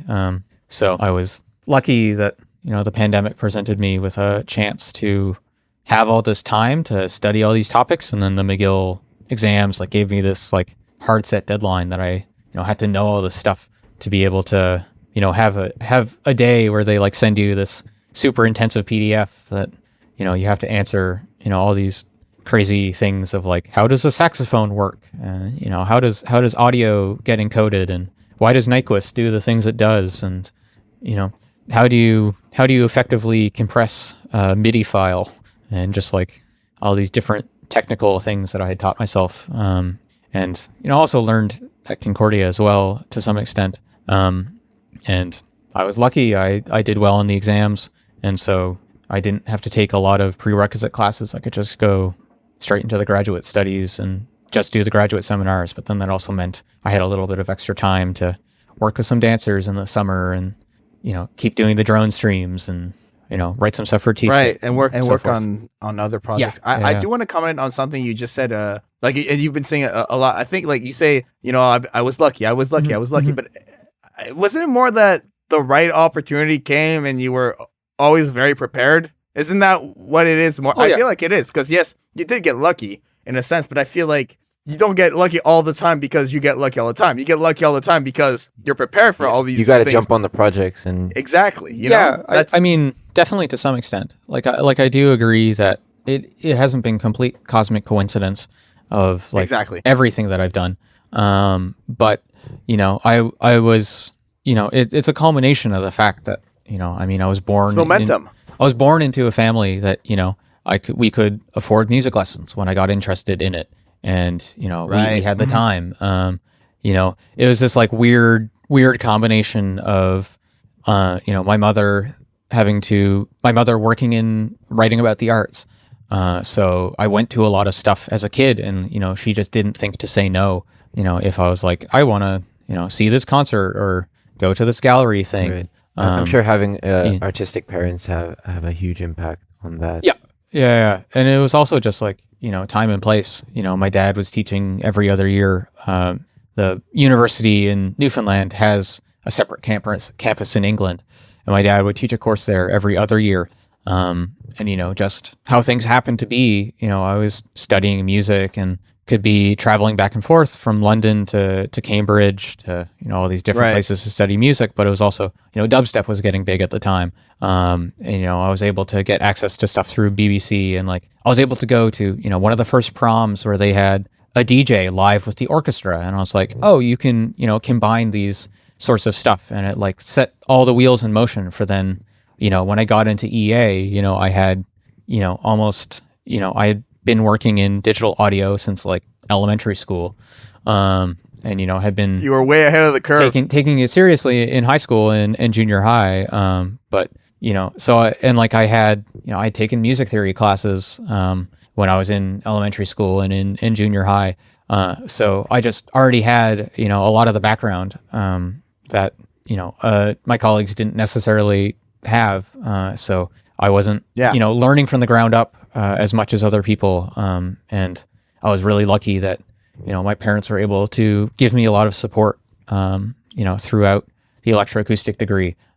So I was able to, really focus on, getting all my assignments done. And I had, the flexibility in my schedule to be able to, book 12 hours in a row in a studio and just work, and be able to go to concerts and, be able to make connections and take stuff, not necessarily based on how much it was paying, but, did it interest me? Was it relevant to what I was doing? All the sorts of stuff. Absolutely. So, not everybody gets to start with a Mac computer and, parents who are totally fine with you spending hours on GarageBand as a small Absolutely. child. Yeah. I think we covered so much. Oh, yeah. I still have more questions. We're definitely not ending this anytime soon, in my opinion. Did we talk about Fille Harmonique? No. I don't think we have. Let's get into touched on that. Fille Harmonique. No. So Fille Harmonique was a group that came together in me and Anthony's first year in electroacoustics in 2005. Yeah. There's this assignment for live electroacoustics where you have to make a group and create a live piece. And me and Anthony formed a group called Shattered Wine. Yeah. And there was a group of girls in our class. Sorry to correct myself. I believe it was a group of girls and non-binary students. Trying to remember the original composition of the group, but they formed this group. They called themselves Fille Harmonique, and they composed a piece, and it was really great. And I, started making connections with Julie Matson, who had extensive connections in the ambient scene here in town, and had formed this Fille Harmonique group, as well as Danielle Savage, who's a great EA composer and also working in all of her stuff from folk music to all the stuff Olacado, who's a really talented EA musician, violinist, Zoe Warren, who's really talented working saxophone and electronics, and Flo Bribois, who's now doing an MA at University of Montreal in electroacoustics, but she's really talented, already has a lot of connections with the ambient scene and in the experimental music scene and all these things. And so I was asked if I wanted to perform with Fille Harmonique, and I did. And we had a wonderful experience of getting to open Suoni del Popolo, which was a festival which happened at Sala Rosa, which is a venue here in town. And we got to work with some early experimental cinema footage and create this wonderful EA experience there. And I also was, lucky enough. Julie was still living here, Montreal at the time. She's now back in British Columbia. But while she was here, we were able to go to. She had a studio and a living space that was located outside of the city. We could all, go and work on recordings out there, and have the wonderful experience of the outside the city, which is a very different soundscape, both to work in and to record. Completely different. But Fille Harmonique was really founded on that initial sort of feeling of, EA is so deeply male dominated, Right. And we felt that we should band together and work with each other and really work on expanding each other's fields, and have a safe space to express all that. Going back to the Columbia thing, Yep. we're not going to just talk about audio. We're going to touch on subjects that are important to discuss. Mm-hmm. And I really want to ask this correctly and properly, but you touch a very, very true point. That's you have to be blind to not see it, that audio, electroacoustics, this field is very, very dominated by cisgendered white male. Mm-hmm. That's who I see the most at work, at the studio.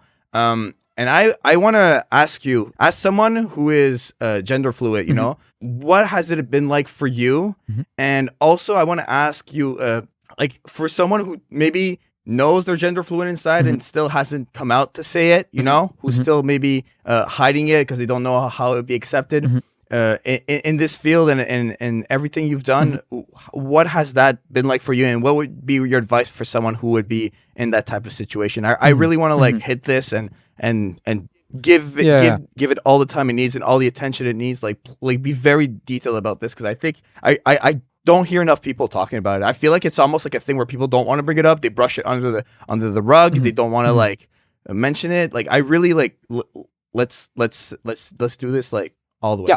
Yeah, no. Thank you for asking it, because it is something that needs to be discussed. My experience, it was very very sort at the beginning. It's always it was a struggle in terms of as I'm sure our listeners can assume through the sound of my voice and so forth.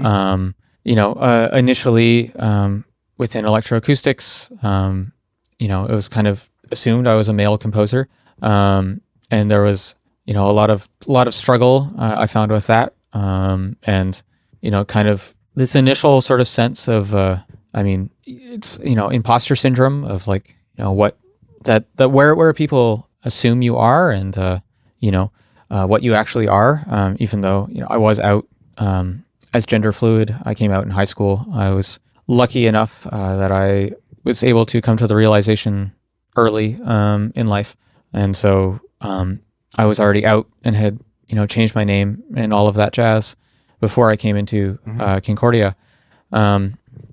So I was lucky in that regard, but it was definitely difficult at the beginning. It's this imposter syndrome of where people sort of assumed I was, and then as people become aware, whether or not you're already out, isn't always it isn't always the first conversation you want to have with anybody, really, especially not in an audio perspective or a perspective for schooling, where you don't know how much of this person do you want in your personal life, or like how much is even safe to discuss with these people. And there's definitely some bad apples in mine and Anthony's year that caused a lot of friction. Absolutely. And we definitely had our fights, both with the faculty and with other students. Sometimes it's people just not being aware, which I don't know. Like it's crazy to me as a non-binary person that you can come into the space and not notice the gender disparity. But if you're not necessarily, if it's not always, you don't always notice, systems of inequality unless they're negatively affecting you. And so, Yes. It's work of just like, meeting people where they are, and talking with faculty on like, talking with other students as well, like, does this come from a place of malice? Like, are you actively transphobic? Do you not believe that my gender is real? Or is it just ignorance? Is it a language barrier? I had conversations with faculty where it was, they had problems with they, them pronouns, and it, wasn't necessarily anything other than just translation issues. And having these conversations, while also myself, I was involved with a project in the Women's Studies department at the wonderful Simone de Beauvoir Institute at Concordia, on working to alleviate some of these issues and talking about how much of it is an issue of the fact that these systems are stopping women and non-binary people from coming into the field, and how much of it is like actively programming in this way, and how much of it is just the fact that it's really hard to see yourself in these fields already, for these groups. And if you don't see yourself in something, you're not necessarily going to see it as an option, as something to study or something that you can go into. And audio is very much a boys' club in that regard. And there are lots and lots of really incredible women and non-binary people and trans people throughout history. Delia Derbyshire, Wendy Carlos, Pauline Oliveros, all these people who aren't necessarily covered in the traditional electroacoustic curriculum, and aren't necessarily seen to people. I knew about Delia Derbyshire because I was a Doctor Who nerd as a kid. Thanks Tumblr for getting me exposed to these people like this that we don't talk about in the EA program. And it has gotten better, because the staff are more aware of needing to present these things. And I think more and more people are coming around to it, and there's increasingly more opportunities for gender diverse I still groups think to we get have a long way involved to in go, audio. though. 100%. Concordia, Concordia Electroacoustics is still by gender, less diverse than a lot of places that people don't necessarily even, normally think of as diverse places. There are more women in computer science, by percentage at Concordia than there are in electroacoustics. And computer science is also a field that is traditionally very male dominated. And, electroacoustics takes on all of this. You're working with computers, you're working with music, which is already, very male dominated. And it's just like bringing people's awareness to a point that they're thinking about these things, that they are reforming stuff, working on talking with people about programming. But it's still hard. And I mean, you're still going to end up with a lot of shit from people who, don't necessarily know better or are actively malicious, or, they're just trying to, it is some, weird personal hang up that they have. They want to prove that they're super care about some weird, rational, quote unquote, rational, compositional aesthetic, or a certain way of presenting yourself that, may not necessarily be attractive or interesting to non-binary composers and, gender diverse composition groups, that then, isn't something that then, you see yourself in, so you don't come to work with it. And it's a leaky pipeline, all the way up. I was lucky that, when I was interested in coding and so forth, nobody told me no. Nobody told me not to study that stuff. I mean, when I studied dance, I spent years studying dance, and then eventually, switched into doing hockey. Not because I wanted to do, I should retake that. When I was interested in, I was doing dance as a kid. I did dance for several years and then went into skating. Not because I was interested in skating, but because, most of the other quote unquote boys my age, had done hockey. And, it was a point of getting bullied as a kid. And, I was definitely in a privileged position to not have that with my music and so forth. And I wasn't expected to, switch out of those fields. But, there are wonderful initiatives and like lots of support groups for these things. Sound Girls is a wonderful international initiative that is great for, networking and, finding groups where you can talk about these things. And, also just talk about general audio stuff to, peers that are of a similar mind and, aren't all, cis white men, which, means a lot, because it's also, this technical stuff it's hard. You're only ever going to get good if you feel comfortable asking questions about stuff. And I mean, I was lucky enough, both through, the experiences I was getting, but also that, mostly like my questions weren't being shot down. And if I was made to feel dumb, I got over it. But that is not the experience that a lot of the gender diverse colleagues that I have feel, either that they have or that they don't necessarily even feel comfortable, going to some dude who might be, super technically knowledgeable, but, they might dismiss them over some gender discrimination, or, just because the language that they're using doesn't necessarily line up with things. And I mean, people are, as I said, getting better with, being conscious of inclusive language and, starting to realize that, we are in the field. We are here, and that, we've always been here. It's not a new thing. We're not taking your jobs. We just want to, have a seat at the table and be able to work just the same as everybody else, and that we're just as technically competent as somebody else with the same amount of experience and the same background. And it's, I think, it's a much better place for people to come out now. Obviously, you have to consider your own safety, which, sounds very ominous, but, if you're in a workplace that doesn't necessarily support it, or, often a family situation.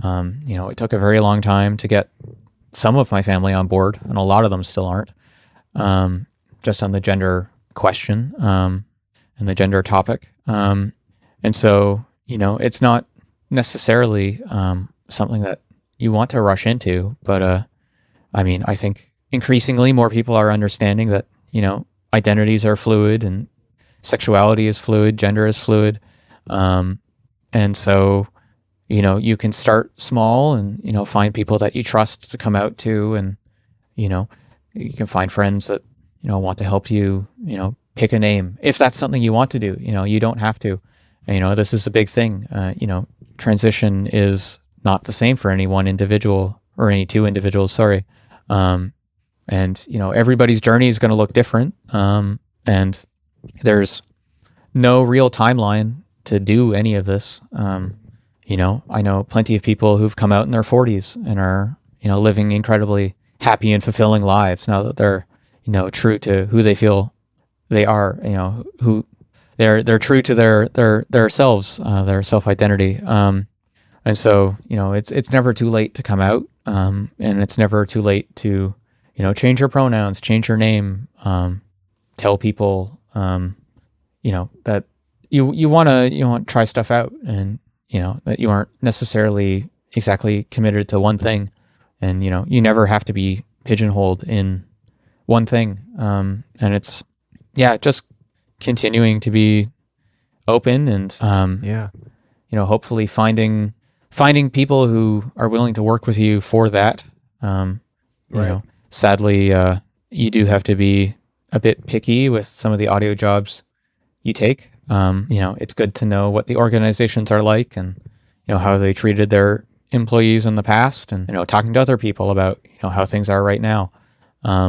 But, just because you see a gender gap in a field right now, doesn't mean that, you can't be, in that field. There's nothing stopping you other than, the resources that you have access to in terms of, time and money, but, also just, putting your own work into it. You can become quite accomplished in, just about any field you put your mind to. And I just want to comment on that like you are the exact proof of that.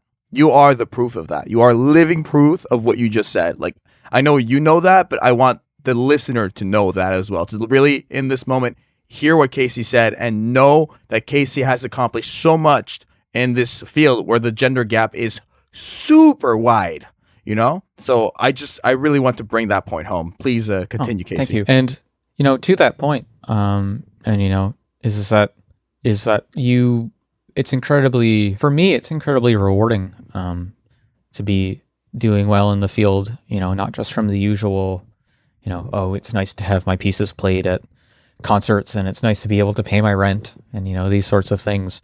But it's also the fact that, as a non-binary person who is out, I have had the wonderful experience of, teaching youth, and, having other colleagues who, come out after the fact and say, you being out and you being true to yourself, and, being good in your craft, and, showing other people that you can do it. It means a lot to them as well.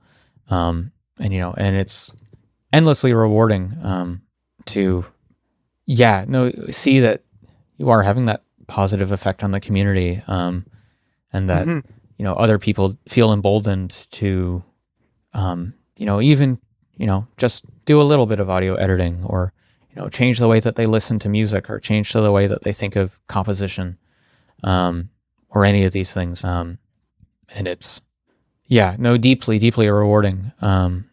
But, you have to be able to be out to yourself first, and, be at that level, to then start coming out to other people. And then, it's just starting to take those first steps, and those first steps don't have to be huge. What can we do and I'm talking about audio people here. Mm-hmm. What can we do to best support your people? Well, the first thing is to be open, and to be willing to listen.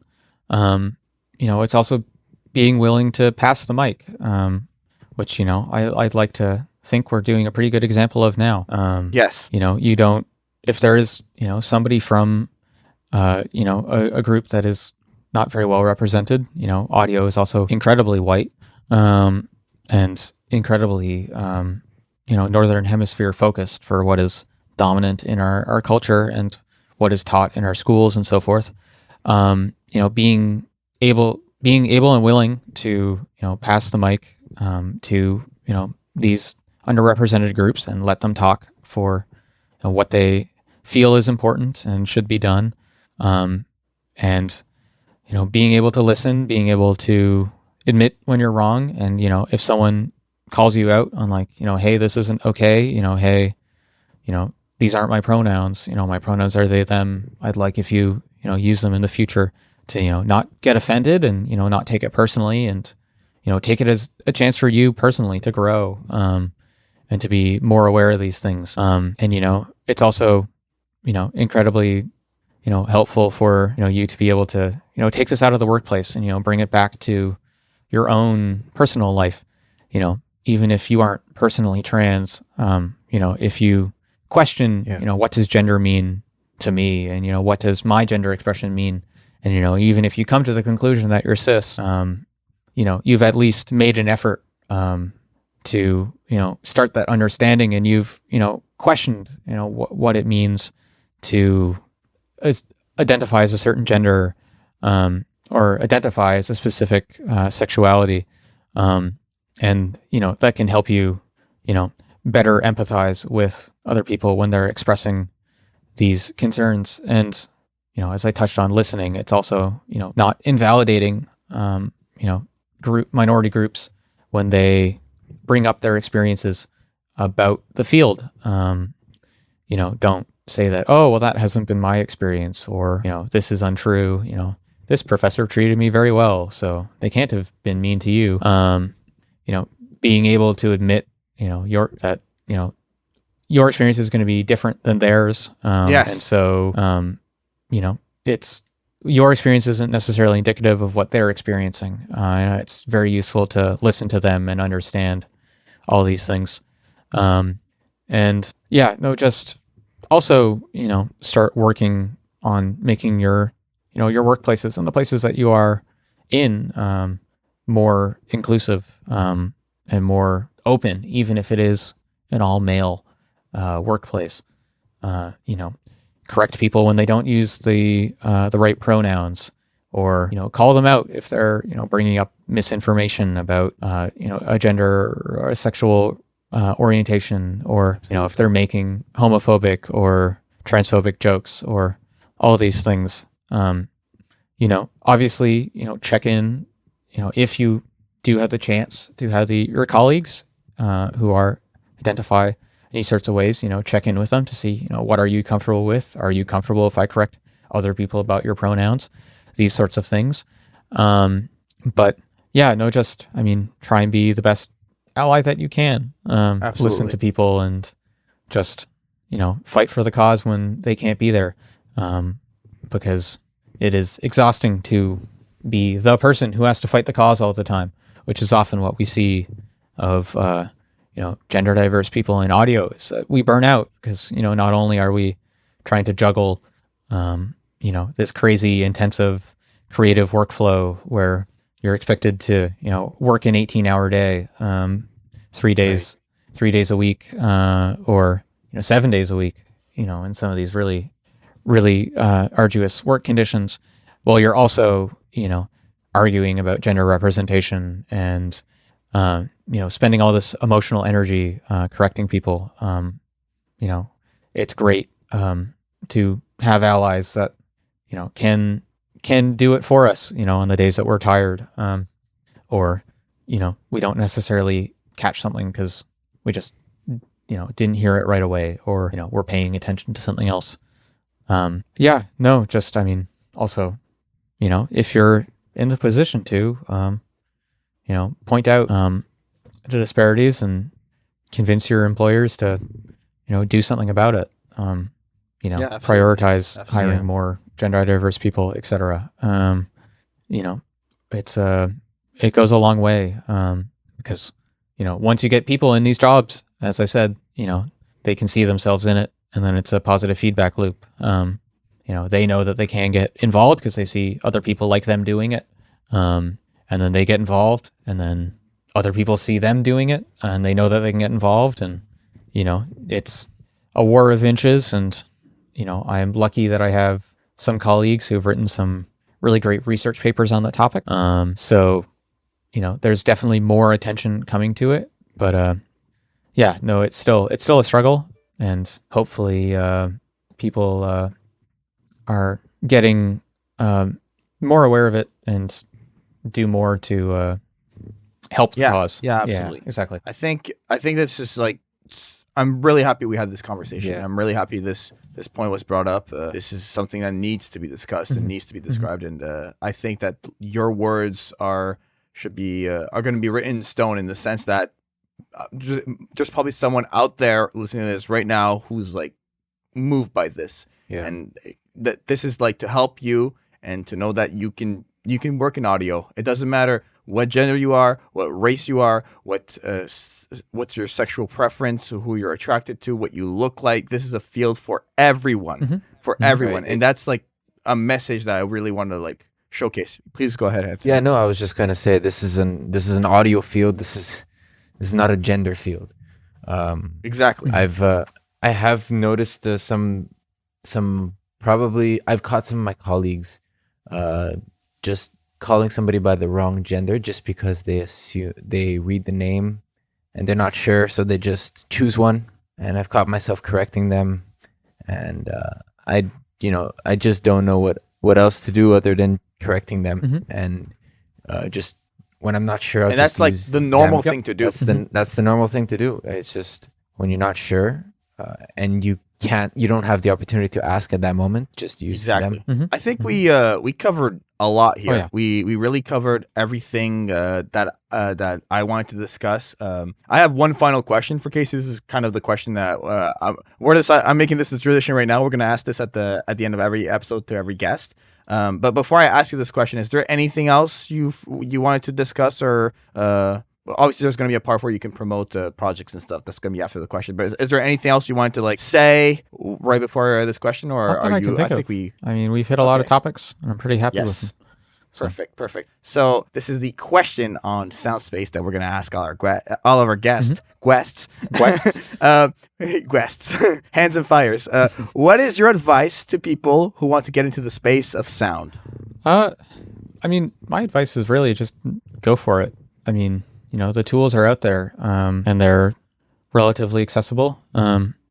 You can, Reaper is free, in air quotes. Yeah, air quotes are definitely attached. Yeah, but it's but also like don't think that you need to be limited by if you don't have access to a computer. It's incredible what you can do with a smartphone, or access to even a library computer. You can use a DAW in a browser at this point. There's some really great DAWs that just run in the browser and they're free to use. So, it's just to, start getting into it, start playing, and just see, what catches your interest, and, start pursuing those. And, if it's something that it catches your fancy and it's something that you want to do, I'm sure that as you follow what you're interested in, you'll find other spaces where, you might need to get a bit more technical and learn about stuff that, might not be super exciting to you at first, but can be super exciting down the line. And, it can really help you get a finalized piece together, even, if it's just, editing together a little podcast, or, recording sounds, or, I even as a kid, I remember, there was like apps on the iPod Touch that you could get where you could make soundscapes. There's a bunch of free recordings, and you could just turn the volume up and down. There's all sorts of ways to get into it, and there's no right way to get into it, and there's no right way to think about it either. You don't have to know music theory. You don't need to know circuit theory. You don't need to know, exactly 100% how everything works all the time. Absolutely. You can pick that all up as you go. Casey, I wish you gave me that advice before I started the program. Honestly. Anthony's like, what? I could use a darn Google Chrome? Oh, yeah. What? No, I mean- I've been doing it all wrong. I've been using Logic all this time. Oh. Yeah, no, but No, absolutely. that was well said. That was, Perfect. Oh, So thank you, let's thank wrap things Yes. up. This has been another episode of Soundspace. I'm very happy to have had you on, Casey. Thank Yeah. you so much. This is Thank you for inviting me. This is gonna. Casey, honestly. No, sorry. honestly, thank you. Like, we're gonna have to top this on the next episode. And this is gonna be impossible. Honestly, we're Yeah. so honored to have you on as our first Yeah. guest. Seriously, it's been very great honored. catching up with you, getting Yes. to know you better, getting to know what you've been up to. Yes. We're really happy. Oh, thank you. And I mean, now you get the joys of getting to edit this down, which Yes. will be a challenge. But you've got the tools and the skills, so I'm excited to see how this have comes Google together. Chrome. Yeah, exactly. Yeah, I could probably use my phone. Yeah. Oh, 100%. I'm gonna use my iPad. Yeah. I'm gonna run this recording from Reason into Logic through Reaper, and then I'm gonna make a max patch. Yeah, exactly. And then, write some sort of weird C++ code that exports it to a WAV file at the end. Binaural. Yeah, no, exactly. Yeah. Oh. Great. Okay. Perfect. Thanks So, for having me. In absolutely. terms of pluggables, you Yeah. want me to Please plug go stuff? ahead. Please go ahead. So you can find me. I mean, I've got recordings up on Bandcamp, which is just kpocius.bandcamp.com. So that's KPOCIUS. I'm Kasey.Pocius. That's KASEY.POCIUS over on Instagram. And you can find more of my live stuff on YouTube. Just search my name, Kasey Pocius. Hopefully I'll have more things on other streaming platforms by the time this comes out. I'm working on the headache that is actually publishing stuff in spatial audio formats. And I'm sure I'll have links sent to you by the time that this goes up with that information. Otherwise, you can find the rest of my stuff through those things. I'm on GitHub and other places if you really want to get into the technical weeds. Yes, and Casey's super easy to talk to, everyone. So please reach out. You take the time. Take the time. Definitely take the time. It's always a pleasure talking to Casey. There's always something to talk learn. about. And to learn. So, Thank you. absolutely. So yeah, the podcast is, as we're recording this, we still don't have social media ready, but everything for the podcast will be linked in the description. For myself, I am at JaianMusic on social media. JaianMusic.com is my website. Freelance audio engineer. If you need podcast editing, mixing, mastering, sound design, I am the guy for that. And then just my YouTube channel, youtube.com/JaianMusic, where I do my other podcast, Anime Podcasters. By the time you're listening to this, Chip Machine has put out Spectrogram Ghosts, which is the latest album for that electroacoustic music project. Lunatic Rappers is a thing that I'm putting out singles for, so make sure you check that out. And yeah, that's me. What about you, Anthony? Where can people find you? For me, at the moment, you can find me on Instagram as at Caci.audio, and that's ACACI.audio. And on Spotify, it's Caci, ACACI. And you can find me here at Yes, at found you. Soundspace. Yes, there you are. Yeah, that's right in the server. I'm gonna plug this own channel. Exactly. I'm here right now. We'll get the Discord link going. All right. So, Yeah. Oh, the Discord's gonna be more for guests. Okay. This is gonna be like a network for people who've done the podcast. They can connect with other audio people. Perfect. So that like in like 2023, if they're Casey, where's Casey? Casey's on this Discord server. Go talk to Casey. You know. So yeah. Thank you all so much. So for myself, Anthony, and Casey, this has been another episode of Soundspace. Bye, everyone. Thank you for having me. Bye.